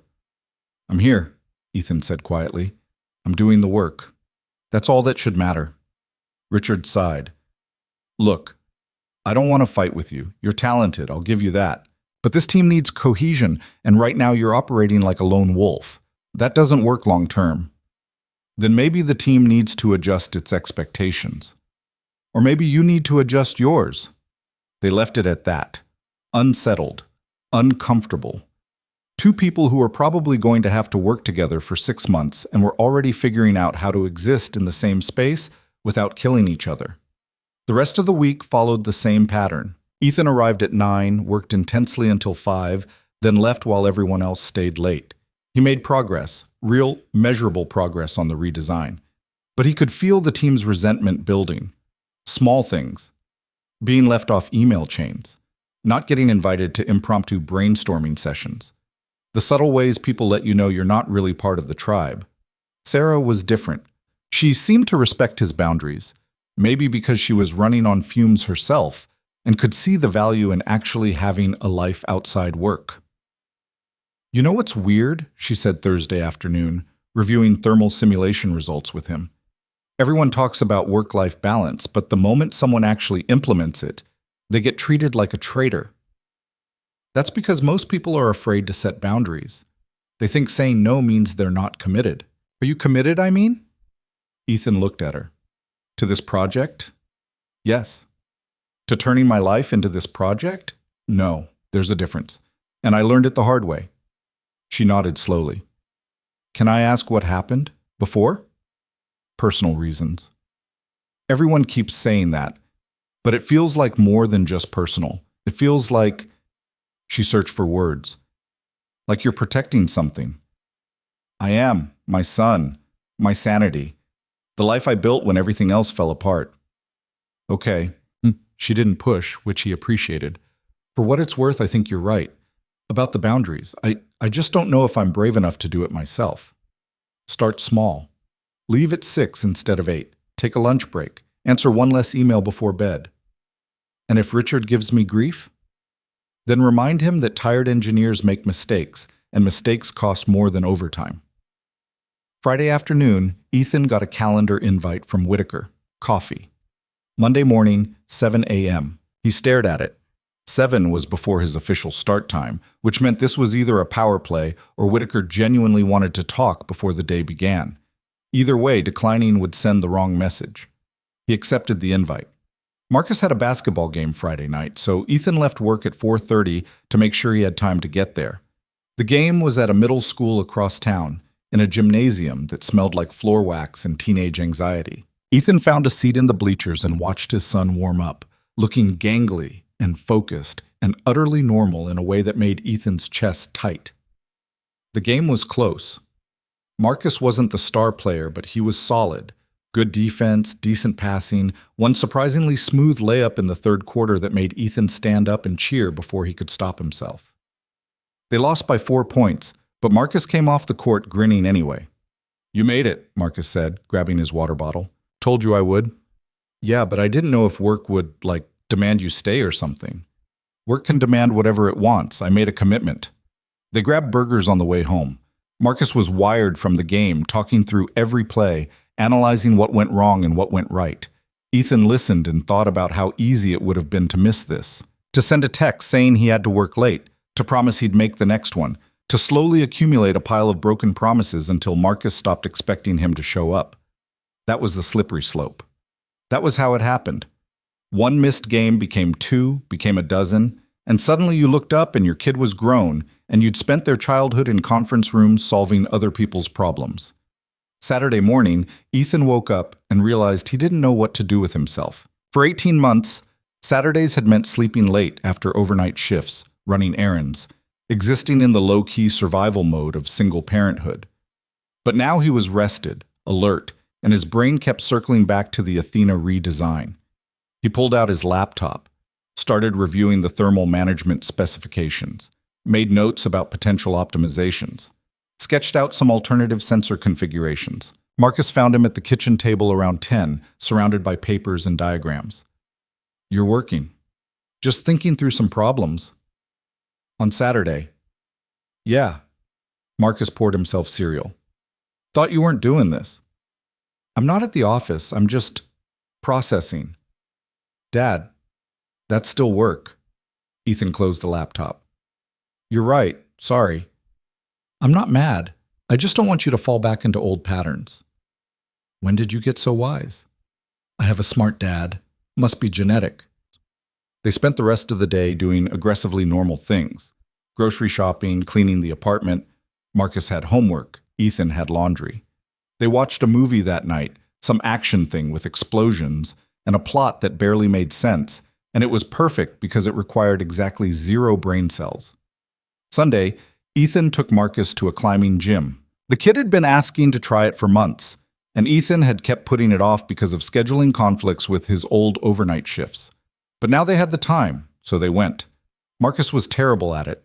Enthusiastic, but terrible, attacking the wall with more determination than technique. Ethan was rusty, but competent, muscle memory kicking in from college when he'd done this regularly. They climbed for 2 hours, and by the end, Marcus's arms were shaking and Ethan's shoulders were screaming, but they were both grinning. "That was awesome," Marcus said in the car, still buzzing with adrenaline. "Can we come back?" "Yeah, we can make it a thing." "A thing?" "A regular thing, like every other Sunday or something." Marcus looked at him with an expression Ethan couldn't quite read. "You're really doing this, huh? The whole work-life balance thing." "Trying to." "It's weird seeing you like this, not stressed all the time." "I'm definitely stressed. I just don't want it to be the only thing I am." Monday morning arrived too fast. Ethan showed up at the office at 6:50 for his meeting with Whitaker, who was already in his corner office with 2 cups of coffee and a view that probably cost more than Ethan's entire apartment. "Cole, thanks for coming early." Whitaker gestured to a chair. "Coffee?" "Sure." They sat. Whitaker didn't do small talk, which Ethan appreciated. "I've been reviewing progress reports," Whitaker said. "You're moving fast. Faster than Richard expected, which is saying something. The DoD observer is impressed. Just doing the job." "You're doing more than the job. You're redesigning core systems that have been in development for 2 years. That takes either exceptional talent or exceptional arrogance." He smiled slightly. "I'm betting on talent." "What do you need from me, Mr. Whitaker?" "Direct?" "Good. I need to know if you're planning to stay." The question hung in the air. "I'm here for the Athena project," Ethan said carefully. "That's not what I asked. The project is 6 months, but we both know this company needs someone with your expertise long term. I want to know if you're interested in that future." "I haven't thought that far ahead." "Think about it now." Ethan studied the CEO. Whitaker was sharp, calculating, the kind of person who saw people as assets to be deployed strategically. But there was something else there too, genuine respect maybe, or at least recognition of value. "I have conditions," Ethan said. "You already negotiated conditions." "Those were for the Athena project. If we're talking long term, I have different requirements." "I'm listening." "I want to build a team, not just manage one, build one from scratch. Engineers who are talented but maybe don't fit the traditional mold.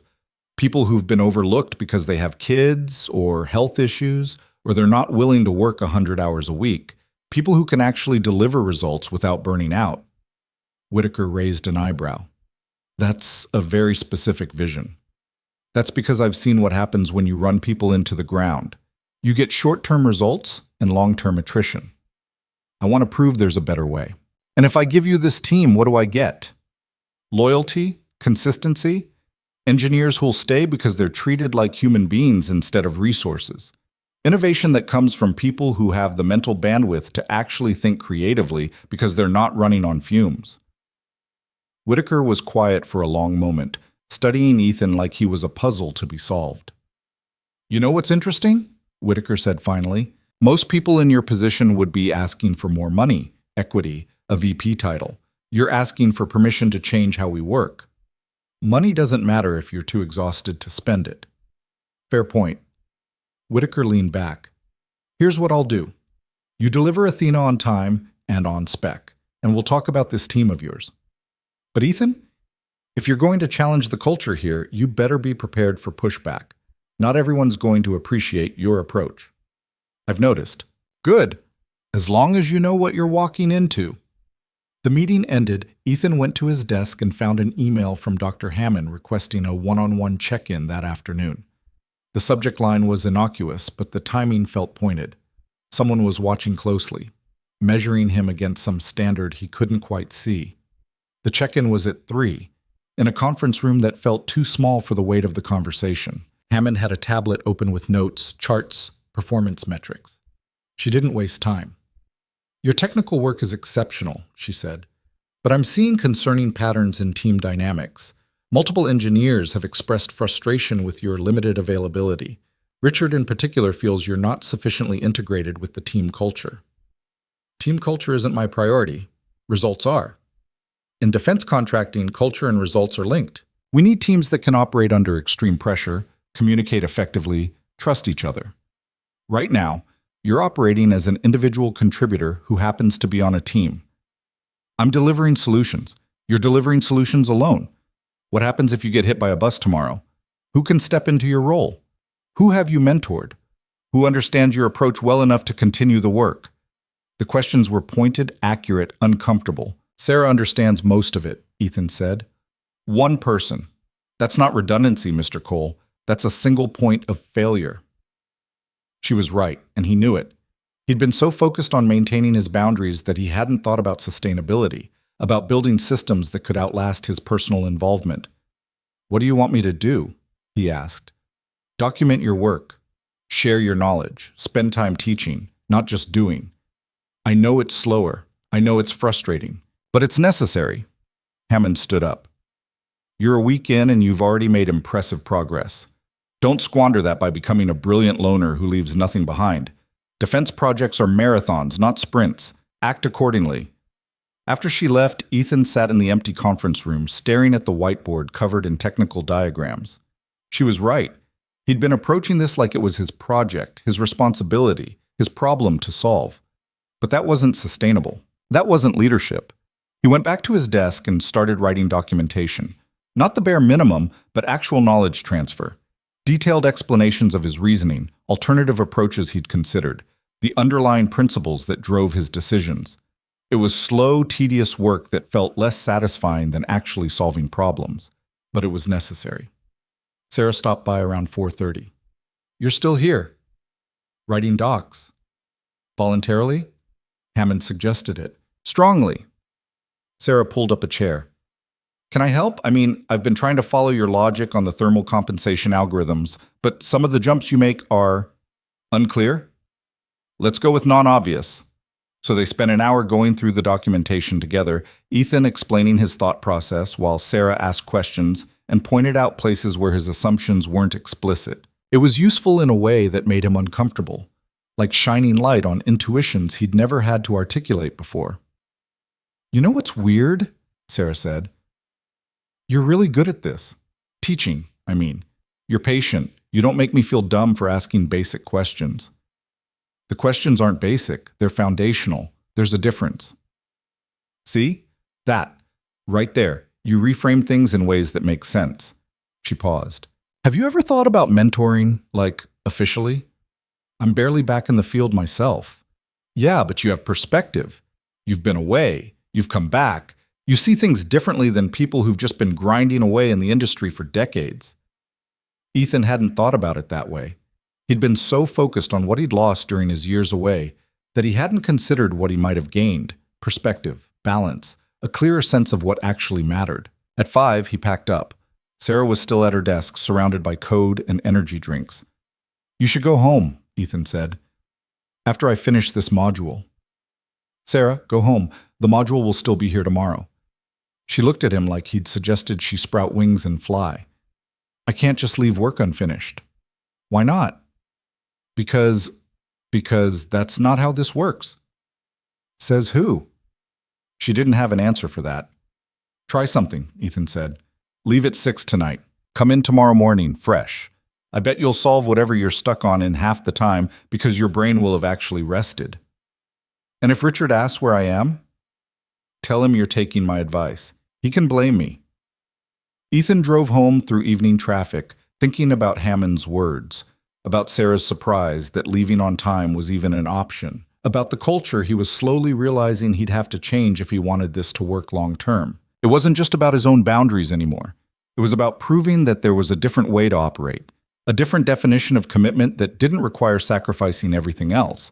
And that, he was realizing, was going to be harder than any technical problem he'd ever solved. 3 months in, everything came apart on a Tuesday. Ethan was reviewing sensor data when the alert came through. Athena's prototype system had failed during field testing at a military facility in Nevada. Complete shutdown.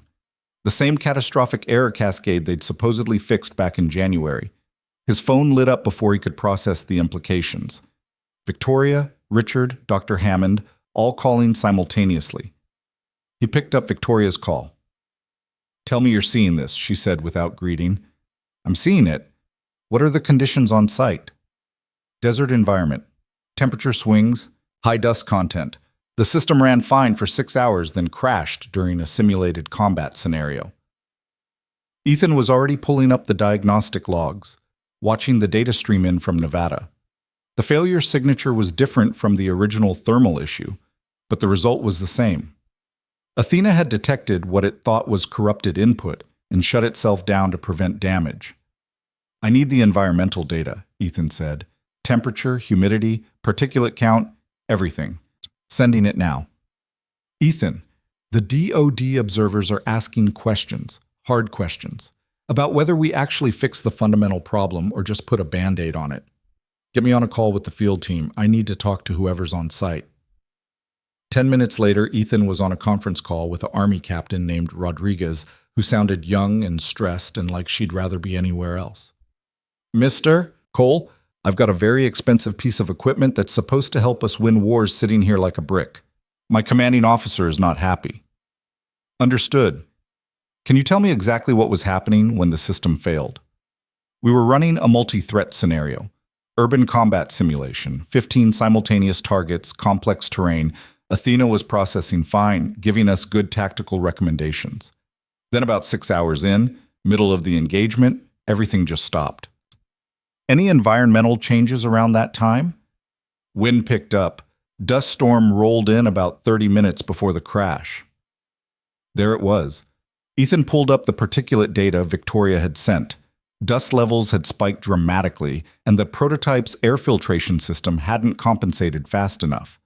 The sensors had gotten contaminated readings, the system had flagged them as errors, and the whole thing had cascaded into shutdown. "It's not the thermal management," Ethan said. "It's the particulate filtration. The sensors are getting dirty faster than the cleaning cycle can handle." Rodriguez made a noise that might have been a laugh or a curse. "So we built a battlefield AI that can't handle dust in a desert. We built a battlefield AI optimized for controlled environments. Dust is a variable we didn't adequately account for." "Can you fix it?" "Yeah, but not remotely. Not. Someone needs to be on site to reconfigure the filtration protocols and test the modifications in actual field conditions." "How fast can you get here?" Ethan looked at his calendar. Marcus had a science fair Thursday. They'd been working on his project for 2 weeks, a working model of a water filtration system that Marcus was absurdly proud of. Ethan had promised he'd be there. "I can't," Ethan said. "I can walk your team through the modifications remotely, but I can't travel right now." Silence on the other end. Then Rodriguez said carefully, "Mr. Cole, with respect, this is kind of a critical situation. I understand that, but I have commitments here that I can't break." "More critical than a $100 million defense contract?" The question felt like a trap, because the honest answer was yes.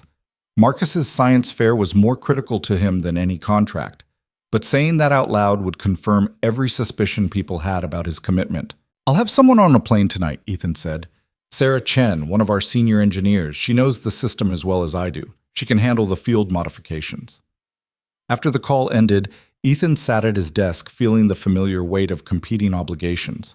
This was the choice, the one he'd been avoiding for 3 months. The moment when work demanded everything and life got pushed aside.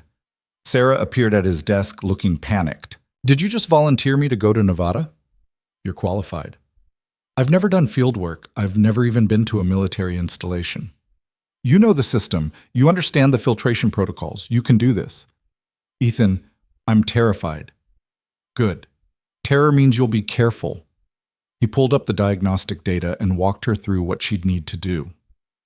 "The fix is straightforward. You're going to adjust the cleaning cycle frequency, recalibrate the contamination thresholds, and implement a redundancy check on the sensor array. I'll be on the phone with you the whole time." "What if I screw it up?" "Then we'll fix it together. but you won't screw it up. She left to pack, still looking uncertain, and Ethan spent the next hour documenting every step she'd need to take. He was writing the last set of instructions when Richard appeared. "You're not going to Nevada." It wasn't a question. "No. Victoria told me about your son's science fair." "That's your excuse?" "It's not an excuse. It's a commitment I made 3 weeks ago." Richard sat down in the chair next to Ethan's desk, and for once he didn't look angry, just tired. "You know what I thought when I first met you? I thought you were going to be the guy who saved this project, the genius who swooped in and fixed everything we couldn't figure out. And you did that. You actually did. But now we're here, 3 months later, and you're sending a junior engineer to handle a critical field deployment because you have a science fair to attend. Sarah's not junior. She's talented and capable, and she deserves the opportunity.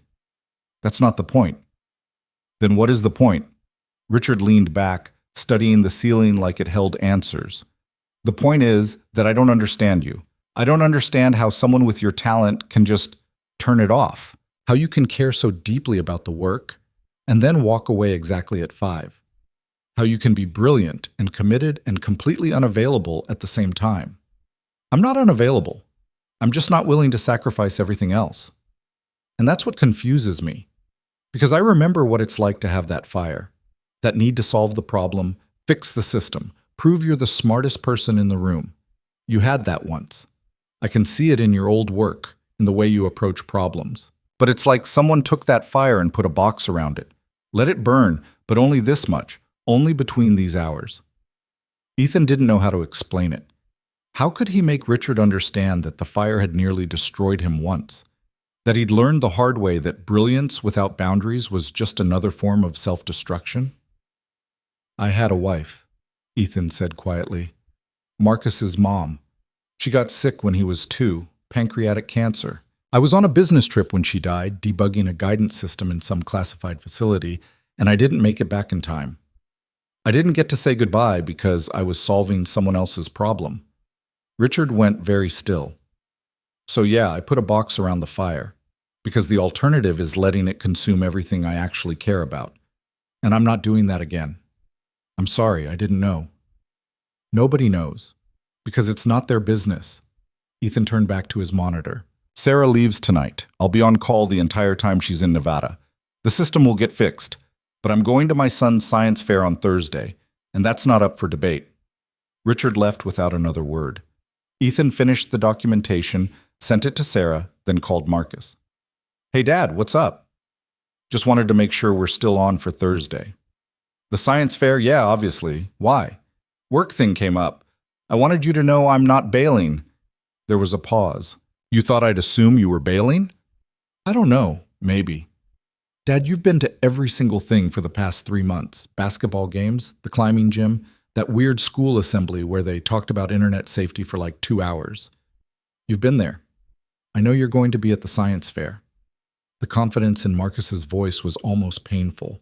When had his son started trusting him so completely? "Okay, good. I'll be there." "Cool. Also, can you bring the good camera? I want pictures of the project before it gets destroyed by middle schoolers touching everything." "I'll bring the camera." That night, Ethan stayed up until midnight on the phone with Sarah, who was at the military facility in Nevada, staring at Athena like it might explode. She was nervous, second-guessing every adjustment, but Ethan talked her through it step by step. Adjust the filtration cycle, recalibrate the contamination thresholds, run the diagnostic sequence, wait for the results. "It's working," Sarah said finally, and Ethan could hear the relief flooding her voice. "Oh my God, it's actually working. Told you it would. I thought I was going to throw up for like 3 hours straight. That's field work. Welcome to the club." "How did you do this for 10 years? Lots of antacids and a complete lack of work-life balance, which I do not recommend." They ran through validation tests until 2 in the morning Seattle time. By the end, Athena was running smoothly in desert conditions, handling dust and temperature swings, and everything the environment threw at it. Sarah sounded exhausted but proud, and Ethan felt something unexpected. Pride in her, yes, but also relief that he'd been right. That delegating wasn't abandoning responsibility. That Sarah was exactly as capable as he'd believed. Thursday arrived with the kind of nervous energy that made Ethan's stomach tight. The science fair was at 6, which meant he needed to leave work by 5:15 to get there on time. He'd warned everyone, put it on his calendar, sent reminders. At 4:30, Victoria called an emergency meeting. "We have a situation," she said, when the team assembled in the main conference room. "The DoD wants to move up the final demonstration. Instead of April, they're proposing March 15th. That's 3 weeks away," Richard said. "We're not ready." They're aware, but there's political pressure to show progress. Defense Appropriations Committee is asking questions, and General Zhao thinks a successful demonstration now could secure additional funding for Phase 2. Ethan checked his watch. 4:35. If this meeting ran past 5, he'd be late. If it ran past 5:15, he'd miss it entirely. "We can do it," Sarah said. She looked exhausted but determined, still riding the high of her successful field deployment. "Nevada proved the system works in harsh conditions. We just need to polish the presentation and make sure the demo scenario is solid." "We need full team commitment," Victoria said, looking directly at Ethan. "This is going to require long hours, weekend work, everything we've got." "I'm available Monday through Friday, 9 to 5, Ethan said. "Same as always." "Ethan, this is the final push, the finish line. We need everyone all in." "I am all in, during work hours." Victoria's jaw tightened. "Can we talk?" "Privately?" They walked to her office. She closed the door and turned to face him, and Ethan could see the calculation happening behind her eyes. How hard to push? How much to demand? "I respect your boundaries," Victoria said carefully. "I've defended them to Whitaker, to Richard, to everyone who's questioned your commitment. But this is different. This is the moment that determines whether we get the contract or lose everything. I need to know you're with us. I've been with you from day one." "During business hours." "Yes, during business hours. That was the deal." "And if the deal isn't enough anymore?" The question hung between them. This was it. The ultimatum he'd been expecting for 3 months. Choose the work or choose the life. Prove your commitment by sacrificing everything else, or admit you were never really serious about being here. Ethan looked at his watch. 4:40. He had 20 minutes before he needed to leave. "I've delivered everything you've asked for," he said quietly. "I fixed the original system failure. I redesigned the thermal management architecture. I solved the filtration problem. I've mentored Sarah into someone who can handle field deployments. I've documented every decision so the team can continue without me. What exactly have I not given you? Your flexibility. Your willingness to go above and beyond when it matters. I go above and beyond every single day. I just do it during the hours we agreed on." Victoria sat down at her desk. "You know what keeps me up at night? The fear that we're going to lose this contract because our best engineer was at a school event when we needed him most. That we're going to fail because you drew a line in the sand and refused to cross it, even when everything was on the line." "You know what keeps me up at night?" Ethan shot back. "The fear that my son will grow up thinking work is the only thing that matters. That he'll learn from watching me that success means sacrificing the people you love. That he'll turn 40 and realize he doesn't know how to have a relationship or a life outside his job because his father taught him that boundaries are weakness." They stared at each other. "I have to go," Ethan said. "It's 4:45 and I have somewhere to be." "The science fair?" "Yes. And if I told you that leaving right now might cost us the contract, then I'd say you need to figure out how to run a company that doesn't require its employees to choose between their jobs and their families, because that's not sustainable, Victoria. It's not healthy, and eventually it destroys both." He walked out, grabbed his jacket, ignored the looks from engineers who were settling in for another late night, got to his car and drove across town with his hand shaking on the steering wheel. The science fair was in the school gymnasium, with tables set up in rows and kids standing nervously next to their projects.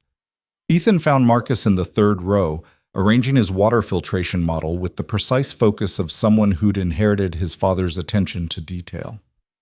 "You made it," Marcus said, and the relief in his voice was unmistakable. "Told you I would." "Yeah, but there was a part of me that thought—" He trailed off. "Thought what?" "That work would be more important." The words hit like a punch. Because Marcus had been 2 when Sarah died, but he remembered the after. He remembered the nannies and the daycare, and the father who was physically present but mentally absent, still processing grief while trying to maintain a career that demanded everything. "Nothing's more important than this," Ethan said, "than you." They spent the next hour walking through Marcus's project. The kid had built a 3-stage filtration system using sand, charcoal, and a final membrane filter. It was clever, functional, and explained with the kind of enthusiasm that made the judges smile. When the awards were announced, Marcus didn't win, but he got an honorable mention, and the way his face lit up made Ethan's chest tight. "You proud?" Marcus asked on the drive home. "Of you? Always. I mean of yourself for being here." Ethan thought about Victoria's office, the fear in her voice that he was going to cost them everything, the implicit demand that he prove his commitment by sacrificing this moment. "Yeah," he said, "I'm proud." Friday morning, Ethan arrived at the office expecting consequences, a call to HR, a meeting with Whitaker, something. But instead he found his desk covered in sticky notes. They were from the team, small messages, most of them anonymous. "Thanks for showing us it's possible. My daughter asked why I'm never home. I didn't have a good answer. You're braver than I am. Respect." Sarah appeared with coffee. "You started something." "I just went to a science fair." "You did more than that. Half the team went home at 6 last night. Richard nearly had a heart attack." "And Victoria?" "Locked in her office, but she hasn't fired you yet, so that's something." The morning passed in tense quiet. Ethan worked on the final demonstration scenario, refining the tactical parameters to make sure Athena would perform flawlessly. Around 11, his phone rang. "Dr. Hammond?" "Mr. Cole, I've reviewed the Nevada field test results. Impressive work." "Sarah deserves the credit." "Sarah implemented your design, but I'm not calling about Nevada. I'm calling about yesterday." Ethan waited. "I heard you missed the emergency meeting, left at 5 despite being asked to stay." I had a prior commitment." "Your son's science fair." "Yes. And you chose that over a meeting that could have determined the future of this project." "The meeting wasn't going to determine anything. It was Victoria panicking about the timeline. The work was already on track." Hammond was quiet for a moment. "You're either incredibly confident or incredibly foolish. Maybe both. Here's what I'm going to tell you, and this is off the record. The DoD doesn't care when you work. We care about results. We care about sustainability.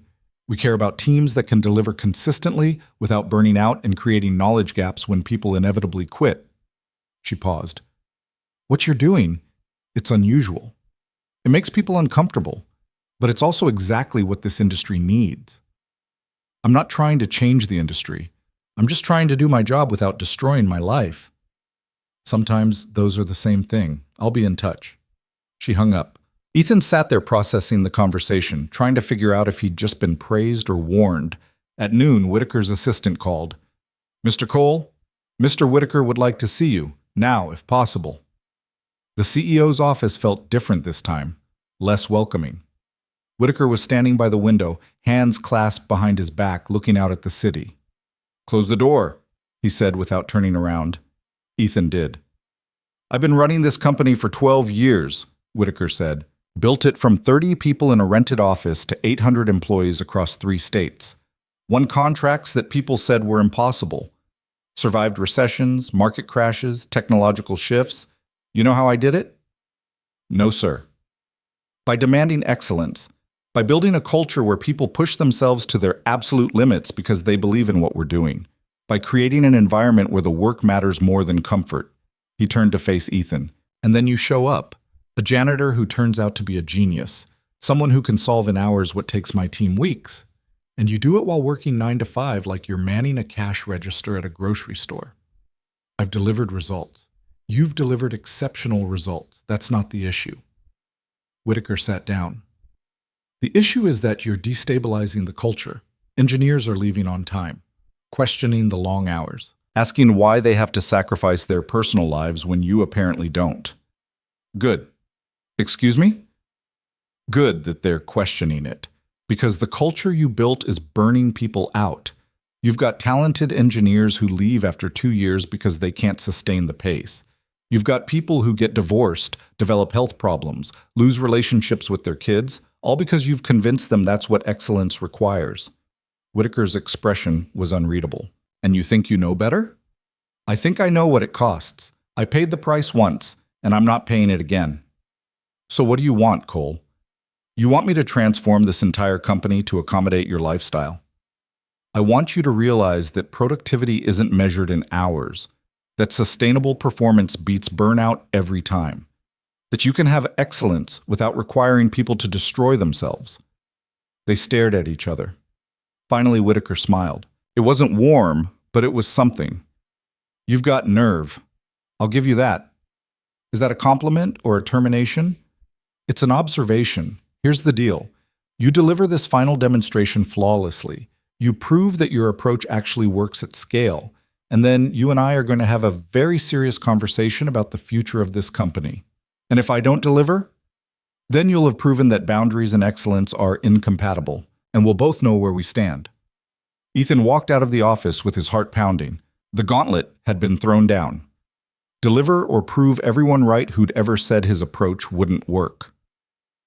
The next 2 weeks were brutal. Not because Ethan changed his schedule, he still left at 5 every day, but because the intensity of the work during those hours was relentless. He was optimizing, testing, refining every parameter of the demonstration scenario, making sure Athena would perform perfectly under the specific conditions the DoD would be testing. Sarah became his partner in the work, running simulations during the evenings and reporting results the next morning. Richard stopped fighting him and started asking questions, genuinely curious about how Ethan approached problems.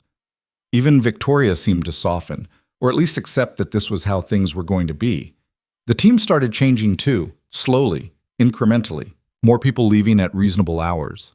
More questions about whether weekend work was actually necessary. More pushback against the assumption that presence equaled productivity. March 15th arrived with gray skies and enough nervous energy to power the entire building.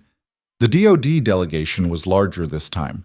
General Zhao, Secretary Morrison, Dr. Hammond, and half a dozen technical specialists who were going to pick apart every aspect of Athena's performance. Ethan stood in the back of the demonstration room, watching the team run through final checks. Sarah was managing the technical setup. Richard was coordinating with the DoD observers. Victoria was handling the political choreography. And Ethan was just there, present but not central, available but not essential. It felt right. General Zhao approached him while the team was setting up the scenario. "Mr. Cole, ready for this?" "As ready as we're going to be." "I heard about the science fair." Of course she had. Nothing happened in this project without the DoD knowing about it. "My son needed me there," Ethan said simply. "I have 3 kids," Zhao said. "All grown now. I missed most of their childhoods because I was deployed, or at the Pentagon, or convinced that my career had to come first." She looked at him. "I respect what you're doing, but I need to know, can you sustain it? Can you be excellent and available at the same time?" "You're about to find out." The demonstration began. Athena ran through the scenario flawlessly. Multi-threat combat simulation, environmental variables, real-time tactical adjustments. The system processed thousands of data points per second, providing battlefield recommendations that made the military specialists nod with appreciation. No crashes, no errors, no cascading failures, just smooth, reliable, exceptional performance. When it ended, the room was silent for a long moment. Then General Zhao started clapping and everyone joined in. Secretary Morrison approached Victoria. "Ms. Chen, you have your contract. Full Phase 2 funding pending final legal review. Congratulations." Victoria looked like she might cry. Whitaker was grinning. Richard was shaking hands with DoD officials. The team was celebrating, relieved and exhausted and victorious. And Ethan quietly slipped out to his car because it was 5:15 and he'd promised Marcus he'd be home for dinner.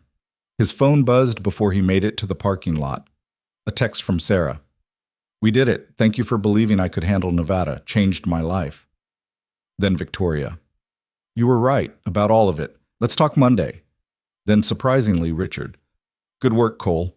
Maybe I was wrong about some things." Ethan sat in his car reading the messages, feeling the weight of 3 months of fighting for boundaries, for balance, for the radical idea that you could be brilliant without being burned out. He'd delivered. Proven the approach worked, changed the culture just enough to show people there was another way. And he'd made it home for dinner. That felt like the real victory. Marcus was at the stove when Ethan walked in, stirring pasta with the concentration of someone performing surgery. The apartment smelled like garlic and tomato sauce, and there was music playing from Marcus's phone on the counter. Some indie band Ethan didn't recognize, but that his son had been obsessed with for weeks. "You're cooking," Ethan said, dropping his keys on the table. "Don't sound so surprised. I can follow a recipe." Marcus glanced over. "How'd it go?" "We got the contract." Marcus turned off the stove and faced his father fully. "For real?" "For real. Full Phase 2 funding. The demonstration was perfect." "That's huge, Dad. That's like—" Marcus searched for the right words. "That's everything you've been working for." "Yeah." "So why do you look weird?" Ethan sat down at the counter. "Do I look weird?" "You look like you're processing something big and don't know how to feel about it." When had his kid gotten so perceptive? Ethan rubbed his face, suddenly exhausted in a way that had nothing to do with the work and everything to do with the emotional weight of the last 4 months. "I proved something today," Ethan said, "about boundaries, about balance, about whether you can be excellent without sacrificing everything else. And it worked. We succeeded because of the approach, not despite it. But now everyone's going to want to know what comes next. Victoria wants to talk Monday. Whitaker mentioned something about the future of the company, and I don't know if I want to be the person who leads that change."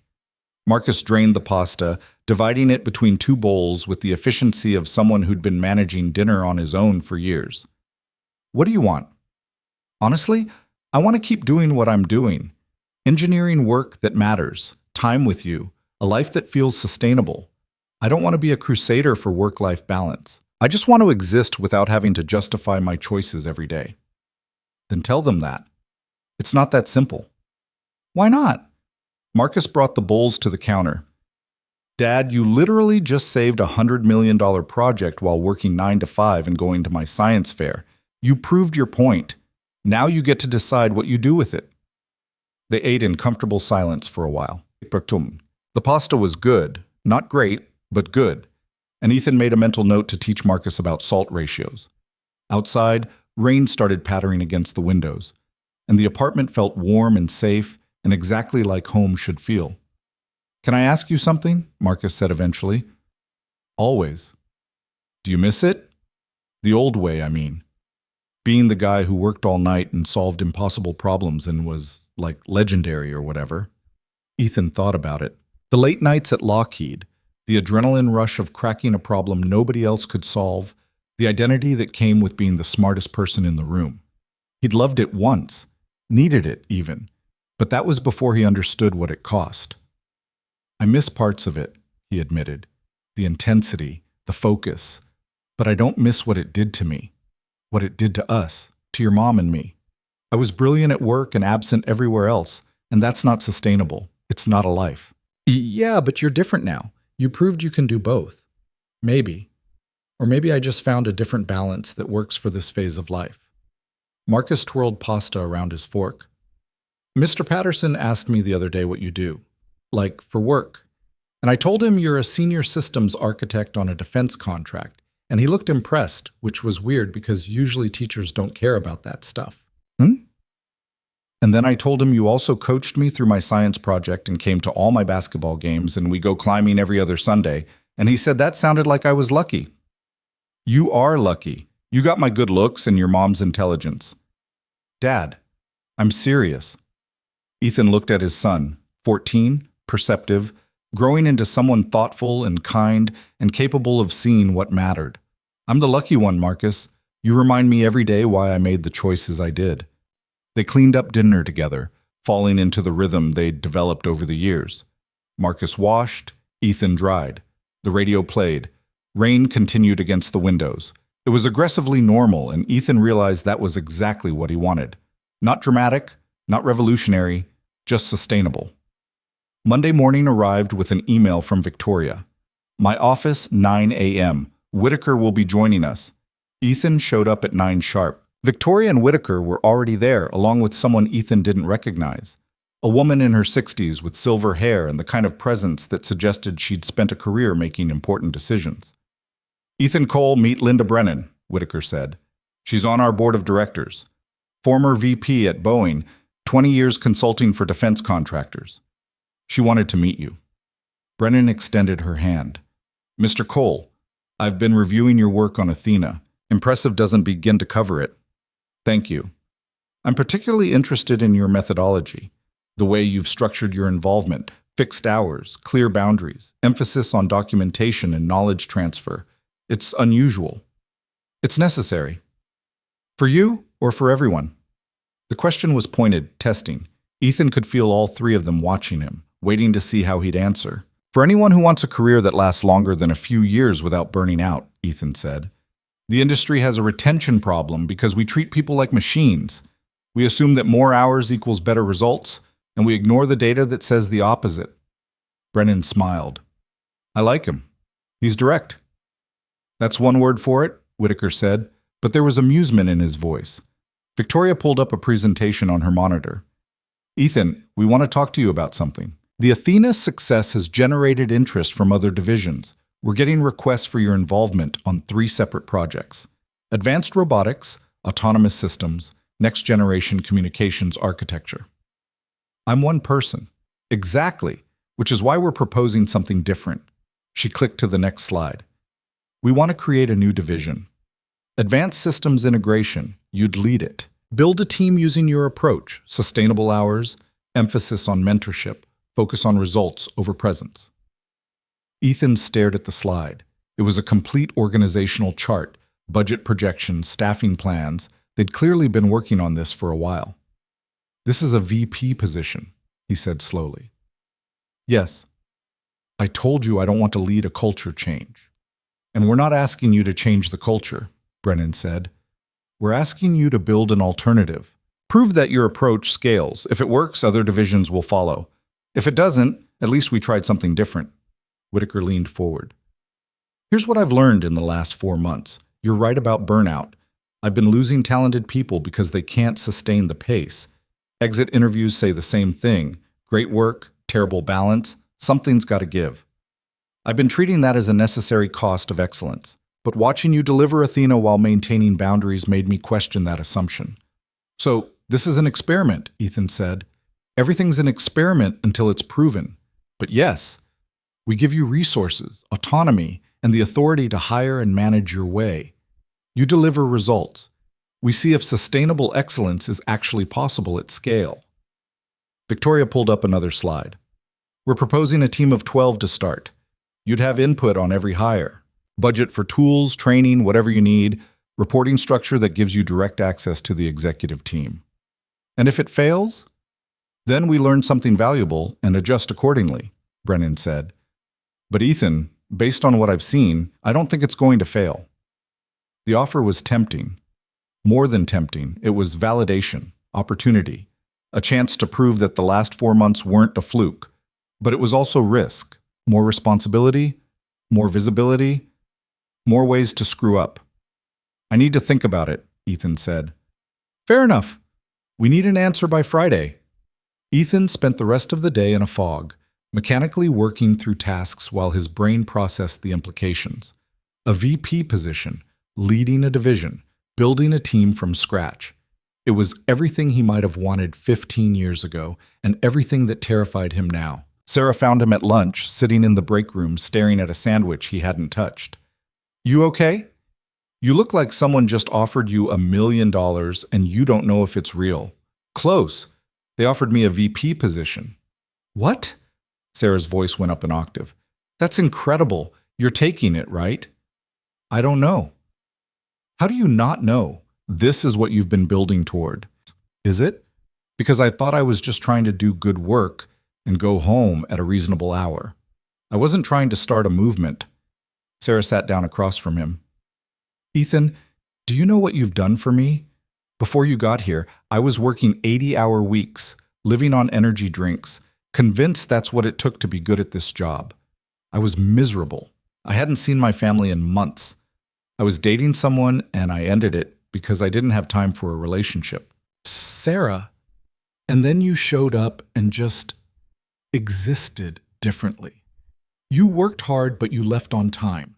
You were brilliant, but you didn't act like the work was the only thing that mattered. And it made me realize I could do the same thing. I started leaving at 6, started seeing my family again, started dating someone new who actually gets to spend time with me. My work didn't suffer. It got better because I wasn't exhausted all the time. She leaned forward. You showed me there was another way, and if you take this position, you could show that to 11 more people. Maybe more, if it works. That matters, Ethan. That's worth doing. After she left, Ethan called Marcus. The kid picked up on the third ring, whispering, "Dad, I'm in class." "I know, sorry. Quick question. If I told you I was offered a VP position that would mean more responsibility but still the same hours, would you think I should take it?" Silence. Then, "Are you asking my permission?" "I'm asking your opinion." "Dad, you're the smartest person I know. If you think you can do it without turning into a workaholic again, then yeah, do it, but only if you're sure." "How will I know if I'm sure?" "I don't know. But maybe ask yourself what you're afraid of. Because I feel like fear is making this decision, not like logic or whatever." When had his son become so wise? "Thanks, Marcus." "No problem. Also, can we have pizza for dinner? I'm sick of cooking." "Yeah, we can have pizza." That evening, Ethan drove to a place he hadn't been in years. The cemetery where Sarah was buried was on the north side of the city, on a hill overlooking the Sound. Her grave was simple, just her name, dates, and a quote she'd loved. "The purpose of life is to live it." Ethan sat on the grass next to the headstone, not sure why he was here, but feeling like he needed to be. "I got offered a promotion," he said to the stone. "VP of a new division. I'd be building a team trying to change how the industry works. It's kind of a big deal." The wind moved through the trees. Rain threatened but held off. "Marcus thinks I should do it. Sarah Chen, different Sarah, thinks I should do it. Hell, even Richard seems to think it's a good idea. But I keep thinking about the last time I had a job like this. How I chose the work over us. How I wasn't there when you needed me." He'd never forgiven himself for that. The business trip that couldn't be rescheduled. The guidance system that absolutely had to be debugged. The choice to stay because the work felt important and urgent and necessary. And then the call at 3 a.m. Her sister's voice breaking as she said the words. "Sarah's gone." She waited as long as she could. "I'm so sorry." "I don't want to be that person again," Ethan said. "The one who picks the job over the people who matter. But Marcus is right. I'm afraid. Afraid that taking this position means sliding back into old patterns. Afraid that I'll get consumed by it and lose myself again." He sat there for a while, listening to the wind, watching clouds move across the sky. And slowly, something shifted in his thinking. The old job had consumed him because he'd let it, because he hadn't known how to set boundaries, hadn't understood that excellence and sustainability weren't mutually exclusive. But he knew that now. He'd proven it over 4 months of fighting for balance, of leaving at 5, of choosing Marcus's science fair over emergency meetings. He was different now. The fire was still there, but he'd learned to control it instead of letting it control him. "I think I'm going to take it," he said to the headstone. "Not because I want to be important or prove something, but because Sarah, the other Sarah, is right. If I can show 12 people that there's a different way to work, maybe they show 12 more, and eventually the whole industry changes. That's worth doing." He stood up, brushed grass off his pants. "I wish you were here to see Marcus. He's incredible, Sarah. Smart and kind, and he's got your eyes and your ability to cut through bullshit. I think you'd be proud of who he's becoming." The wind picked up. Rain started, light at first, then heavier. Ethan walked back to his car feeling something he hadn't felt in years. Not certainty exactly, but clarity. He knew what he was going to do. Friday morning, he walked into Whitaker's office with his answer. "I'll take the position," Ethan said, "but I have conditions." Whitaker smiled. "Of course you do. I want to hire people who've been counted out, parents who need flexible schedules, people with health issues who can't work 80-hour weeks, talented engineers who got pushed out of the industry because they wouldn't sacrifice everything for the job. I want to build a team of people who prove that limits aren't weakness." Agreed. "I want authority to implement whatever policies I think are necessary. Mandatory time off, No meeting Fridays, remote work options, whatever supports sustainable performance. As long as you deliver results, you have complete authority. And I want it in writing that my schedule stays the same. 9 to 5, Monday through Friday. I lead this division, but I don't become a martyr to it. Done. Whitaker extended his hand. Welcome to the executive team, Mr. Cole. The handshake felt different this time. Less like surrender, more like partnership. The next 3 months were chaos in the best possible way. Ethan started hiring, and word spread fast. Engineers who'd left the industry started applying. Parents who'd been stuck in dead-end positions because they couldn't work late hours sent resumes. People who'd been labeled as not hungry enough, not committed enough, not willing to pay the price for success, they all wanted in. Ethan hired a woman named Jennifer who'd left aerospace after her second kid because no company would give her the flexibility she needed. She was brilliant at systems architecture and had forgotten how good she was because she'd spent 3 years working part-time at jobs that didn't challenge her. He hired Marcus, different Marcus, a guy in his 50s who'd had a heart attack 2 years ago and whose doctor had told him he needed to reduce stress or die. Previous employers had pushed him out because they couldn't accommodate someone who needed to actually take care of their health. He was one of the best hardware engineers Ethan had ever met. He hired a recent college grad named Alex, who was on the autism spectrum and needed clear structure, predictable hours, and an environment that didn't reward social performance over actual competence. Alex could debug code faster than anyone on the team and ask questions that cut straight to the core of problems. One by one, Ethan built a team of people who'd been told they weren't enough, and one by one, they proved everyone wrong. The division's first project was the autonomous navigation system for urban combat environments. Complex, challenging, exactly the kind of thing that would normally require endless overtime and weekend work. Ethan's team delivered it in 4 months, on time and under budget, without a single person working more than 45 hours a week. Bus. The second project was even more ambitious, a real-time threat detection system that integrated satellite data, drone feeds, and ground sensors. They delivered it in 6 months. Again, on time. Again, without burning anyone out. Word spread through Titan Corp. Other divisions started asking questions. How was Ethan's team so productive? What was the secret? And slowly the culture began to shift. Richard came by Ethan's office one afternoon, 6 months into the new division's existence. I owe you an apology, Richard said without preamble. For what? For assuming that your approach wouldn't work at scale. For thinking that boundaries and excellence were incompatible. For a lot of things, actually. Ethan gestured to a chair. Richard sat. I've been watching your team, Richard continued. Not just their output, but how they work. Jennifer left at 4 yesterday to pick up her kids, and this morning she solved a problem that's been blocking my team for a week. Marcus, the hardware guy, takes an hour lunch every day to walk, and somehow he's the most productive engineer in the building.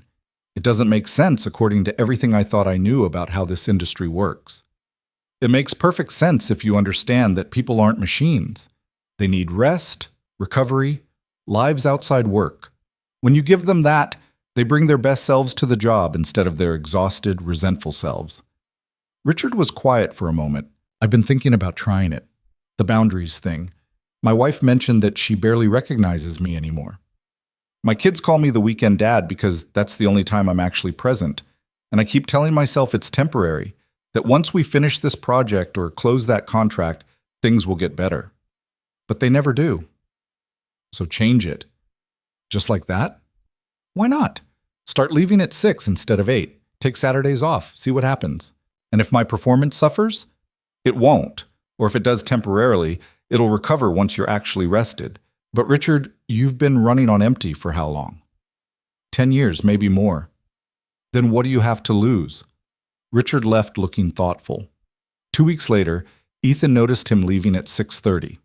A month after that, Richard's team started implementing some of Ethan's policies. No meeting Fridays, mandatory lunch breaks, encouragement to actually use vacation time. The change wasn't universal. There were still divisions that operated the old way, still managers who believed in face time and sacrifice. But there was also growing evidence that the alternative worked. Ethan's division had the highest retention rate in the company, the lowest burnout rate, and increasingly, the most innovative solutions. Victoria called him into her office one morning 9 months after he'd taken the VP position. "The board wants to expand your approach," she said. "They're proposing we restructure the entire engineering department along the lines you've established. Sustainable hours, emphasis on results, flexibility for personal needs." "And you want me to lead that?" "I want you to consult on it. Keep running your division, but help other VPs implement similar policies. Show them how it works." Ethan thought about it. This was the culture change he'd never wanted to lead, coming to him anyway. But maybe that was okay. Maybe refusing to be a crusader didn't mean refusing to help when asked. "I'll do it, but only if it's optional for other divisions. I'm not interested in forcing this on people who don't want it. They have to choose it themselves." Fair enough. The consulting work started small, an hour a week with other division heads, walking them through the principles. Set clear boundaries and stick to them. Measure results, not hours. Hire for talent and accommodate for life circumstances. Trust people to manage their own time. Some divisions embraced it immediately. Others resisted. A few tried it and went back to the old ways. But gradually, Titan Corp started changing. Not dramatically, not universally, but enough that people noticed. Employee satisfaction scores went up. Retention improved. And surprisingly, productivity increased across the board. A year after Ethan had walked into that conference room as a janitor who recognized a thermal calibration error, he stood in front of the entire engineering department, giving a presentation about sustainable excellence. "The industry tells us that greatness requires sacrifice," Ethan said, "that if you're not willing to give everything, you're not serious about the work. But I'm here to tell you that's wrong. Sacrifice isn't sustainable. Burnout isn't a badge of honor. And the best work comes from people who have lives worth living outside these walls." He clicked to the next slide, which showed retention and productivity data from his division compared to traditional departments. This isn't about working less, it's about working smarter. It's about recognizing that human beings have limits, and that respecting those limits makes us stronger, not weaker. After the presentation, people approached him with questions, stories, gratitude. A young engineer told him she'd been about to quit the industry until she heard about his division. A senior architect said he'd started taking Saturdays off for the first time in a decade and couldn't believe how much better he felt. And Darnell, who'd moved from janitorial to an entry-level engineering position after finishing his degree, came up and said, "Man, I knew you were different, but I didn't know you were going to change this whole place." "I didn't change it. I just showed people there was another option." "Same thing, from where I'm standing." That night, Ethan got home at 5:15. Marcus was at the kitchen table doing homework, surrounded by books and papers and the controlled chaos of high school junior year. "How was the presentation?" Marcus asked without looking up. "Good. Lots of questions, which I guess means people were paying attention." "Dad, you're basically famous now. Like, I heard kids at school talking about some article about Titan Corp's new approach to work-life balance. They didn't know it was you, but I did." "And?" "And it's weird having a dad who's kind of changing the world while also remembering to buy groceries and ask about my day." Ethan sat down across from him. "That's the point, though. Changing the world shouldn't mean forgetting the people who matter. If it does, you're changing it in the wrong direction." Marcus finally looked up from his homework. "Can I tell you something?" "Always. I used to think you were a janitor because you weren't good at anything else, like when I was younger, before I really understood. I thought you cleaned buildings because that's all you could do." The admission hurt, but Ethan understood it. What else was a kid supposed to think? "And now?"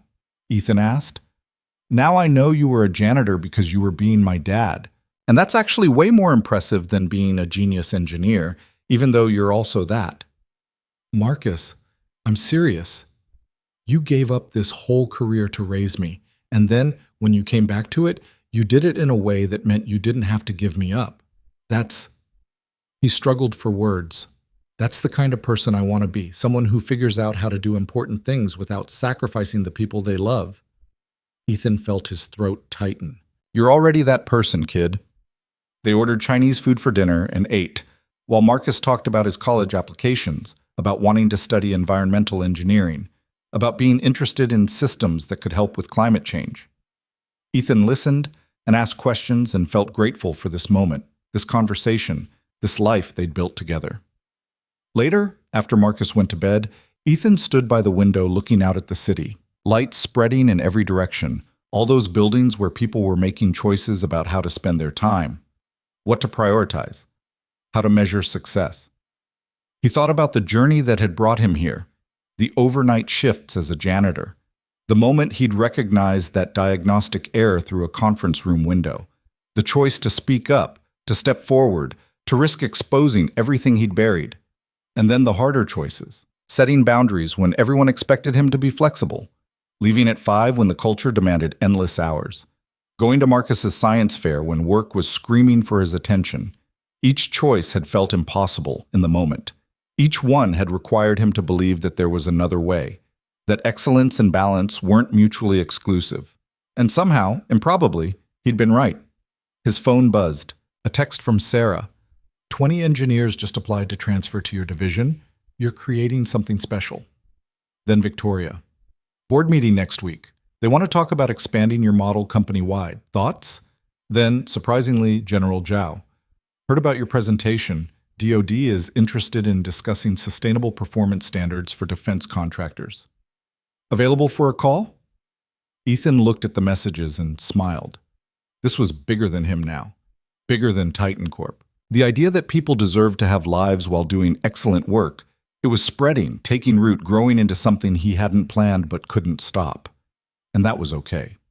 More than okay. He texted Victoria back, happy to discuss, but only during business hours. Then he set the phone down, turned off the lights, and went to bed. Because tomorrow was Saturday, and he'd promised Marcus they'd go climbing. And that mattered more than any contract, any presentation, any opportunity to change the world. The world could wait until Monday. 6 months later, Ethan stood in the Titan Corp lobby watching Darnell train a new janitor on the proper way to stock the break room. The young guy was listening intently, taking notes, treating the work with respect. You ever miss it? Darnell asked, noticing Ethan. The simple days, just cleaning floors and minding your business? Sometimes, Ethan admitted. There was something peaceful about it. No decisions, no pressure, just tasks to complete. Yeah, but you were made for more than that. Maybe. Or maybe I was made for exactly what I'm doing now. Work that challenges me but doesn't consume me. Darnell grinned. Look at you, all balanced and wise. I remember when you were just a quiet dude with a mop who showed up early and kept to himself. I'm still that guy. I just also happen to run a division now. That's the thing, though. You didn't change who you were to become successful. You changed how success gets defined.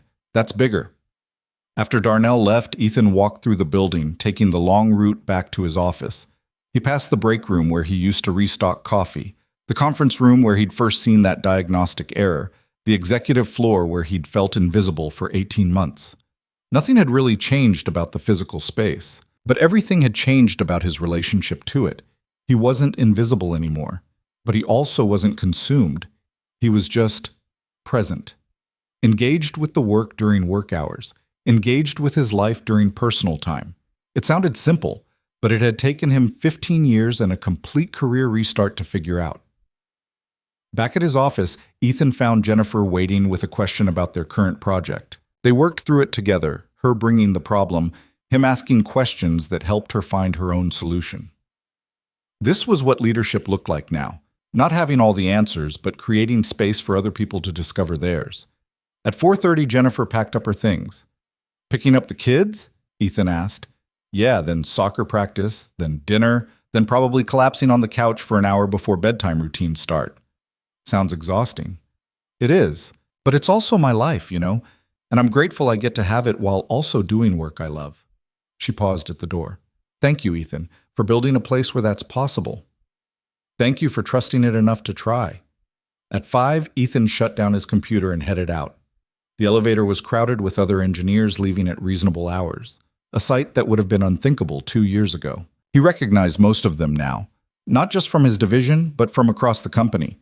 The culture was changing, slowly but surely. In the parking lot, he ran into Richard, who was also leaving on time. Headed home? Richard asked. Yeah, you? Taking my daughter to her piano recital. First time I've made it to one in 3 years. How does it feel? Richard smiled. Terrifying, honestly, like I'm doing something wrong, but also right somehow. That feeling doesn't really go away. You just get better at trusting it. They walked to their cars together, two engineers who'd found different paths to the same realization, that life was bigger than work, and that honoring that didn't make you weak. Ethan drove home through evening traffic, listening to a podcast about climate engineering that Marcus had recommended. The kid was right. It was fascinating. When had his son become someone whose recommendations he sought out? Marcus was home when Ethan arrived, sitting on the front steps with his laptop, video chatting with someone. He waved when he saw his father, but didn't interrupt his conversation. Ethan went inside and started dinner. Real dinner, not takeout. Chicken, vegetables, rice. The kind of meal that required actual cooking. He'd gotten better at it over the last 2 years, finding a strange satisfaction in the routine of preparation, the transformation of ingredients into something nourishing. Marcus came in halfway through, ending his call. "That was admissions from Stanford," he said, and his voice was trying very hard to be casual. Ethan's hand stilled on the knife he was using to chop vegetables. And I got in. Early decision. Full ride." The knife clattered to the cutting board. Ethan turned around and pulled his son into a hug so tight, Marcus made a noise of protest. "Dad, I can't breathe." "Stanford, Marcus, that's incredible."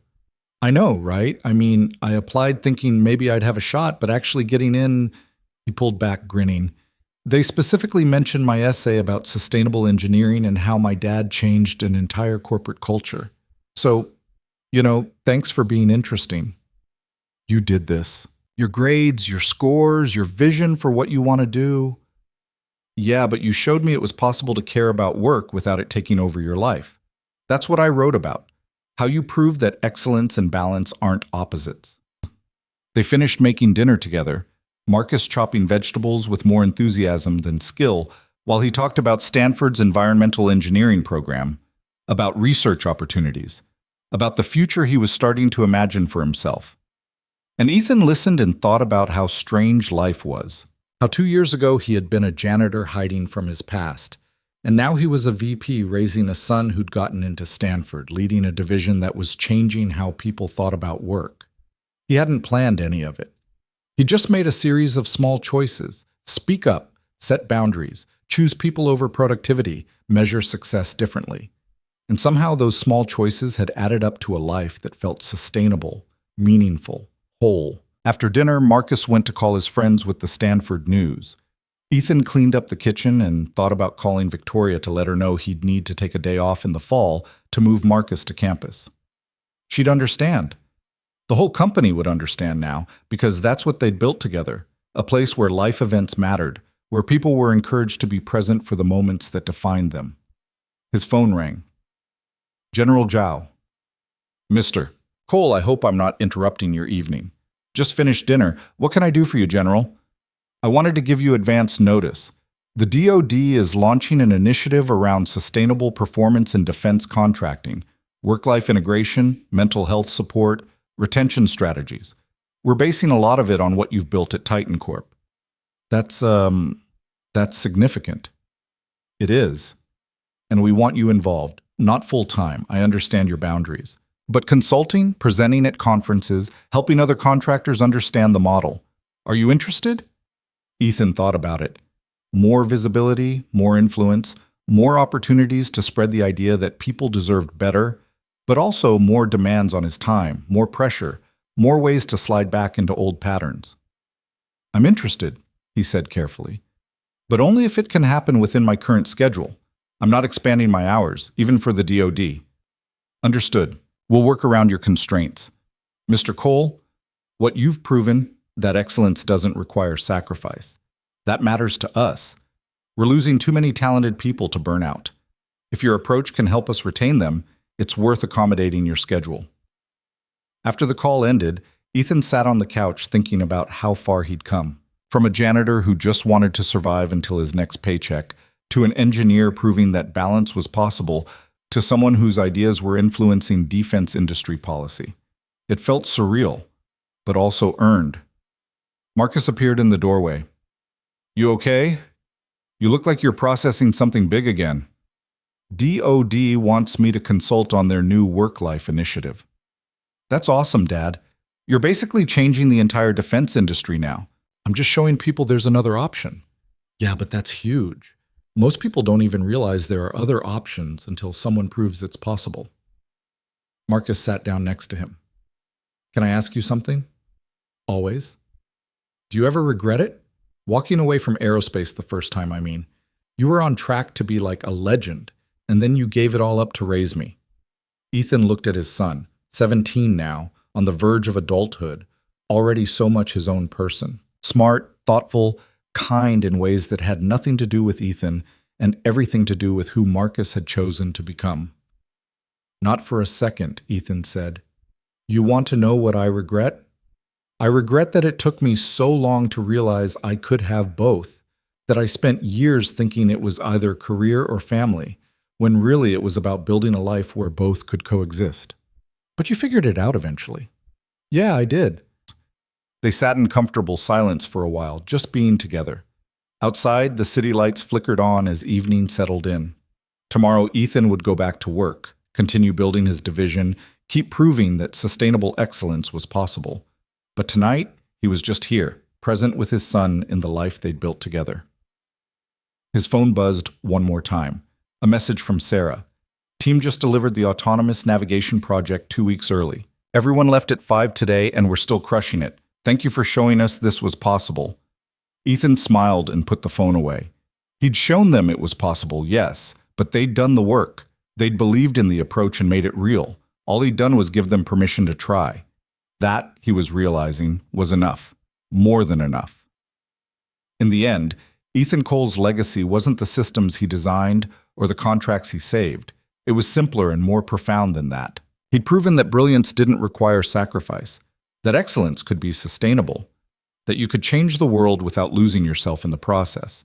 And he'd shown people that titles didn't matter. Whether you were a janitor or a VP, what mattered was showing up fully for the life you'd chosen, honoring the people you loved, and having the courage to set boundaries even when the world told you that meant you weren't serious enough. Marcus went to Stanford that fall. Ethan took 3 days off to move him into his dorm, unpack boxes, and make sure his kid had everything he needed.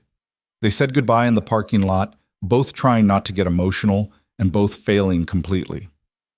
You're going to do amazing things, Ethan said. I learned from the best, Marcus replied. Driving back to Seattle, Ethan thought about everything that had changed. His son was starting his own journey now, building his own life with the knowledge that success and balance weren't mutually exclusive. That was worth more than any contract, any promotion, any industry recognition. Back at Titan Corp, work continued. The division grew to 20 engineers, then 30. Other companies started reaching out, wanting to understand the model. Ethan presented at conferences, consulted with other VPs, wrote articles about sustainable performance, but he still left at 5 every day. Still kept his weekends sacred. Still measured success not in hours worked, but in problems solved and people developed. And slowly, the industry started to change. It wasn't dramatic. It wasn't universal. There were still companies that demanded everything, still managers who equated presence with commitment. But there were also more options now, more places where talented people could do excellent work without destroying their lives. Ethan had helped create that. Not by being a crusader, but simply by living differently and proving it worked. 5 years after he'd walked into that conference room as a janitor and recognized a thermal calibration error, Ethan stood in front of a national engineering conference giving a keynote about sustainable excellence. The room was packed, hundreds of engineers, managers, executives, all wanting to understand how to build better working environments. The question I get asked most, Ethan said, is how to convince leadership that this approach works. And my answer is always the same. You don't convince them with arguments. You convince them with results. You set boundaries, you deliver excellent work within those boundaries, and you prove that the old model isn't the only model. He paused, looking out at the audience. But here's what I've learned. This isn't just about work-life balance. It's about remembering why we do this in the first place. We became engineers because we love solving problems, building systems, creating things that matter. Somewhere along the way, the industry forgot that exhausted, burned-out engineers don't do their best work. That creativity requires rest. That innovation comes from people who have mental space to think. So yes, set boundaries. Leave on time. Take vacations. Spend time with the people you love. Not despite your commitment to excellence, but because of it. Because sustainable performance beats burnout every single time. The applause was long and genuine. Afterward, people came up to share their stories. A woman who'd left engineering after her first child and was now coming back because companies like Titan Corp existed. A man who'd been on the verge of burnout and was now thriving in a division that respected boundaries. Young engineers who were choosing companies based on work-life policies instead of just prestige and salary. The change was real, measurable, growing. And it had started with a janitor who remembered he was an engineer, and an engineer who remembered to be human. That night, Ethan video called Marcus, who was in his third year at Stanford and doing research on sustainable urban water systems. "How was the keynote?" Marcus asked. "Good. Big crowd, lots of questions." You're kind of famous now, you know that? I'm really not. Dad, they're teaching a case study about Titan Corp's organizational transformation in my business class. You're literally in textbooks. Ethan laughed. That's terrifying. It's awesome.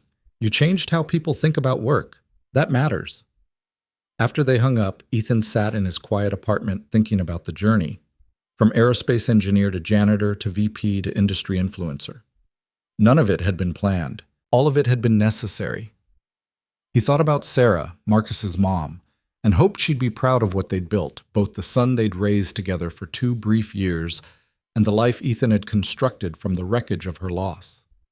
He thought about the people he'd helped along the way, Jennifer, Sarah, the engineers in his division, the countless others who'd heard his story and found permission to try living differently. And he thought about himself, about the choice to speak up that morning when Athena failed, the decision to step back into engineering, the determination to do it differently this time. It had all been worth it, not because he'd become important or influential, but because he'd figured out how to be excellent and present at the same time. How to do work that mattered while maintaining a life worth living. That was the real success.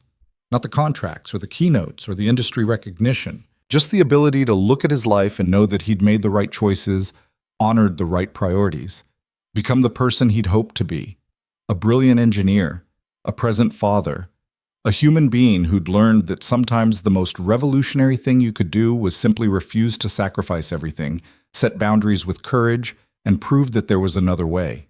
And in doing so, give other people permission to do the same.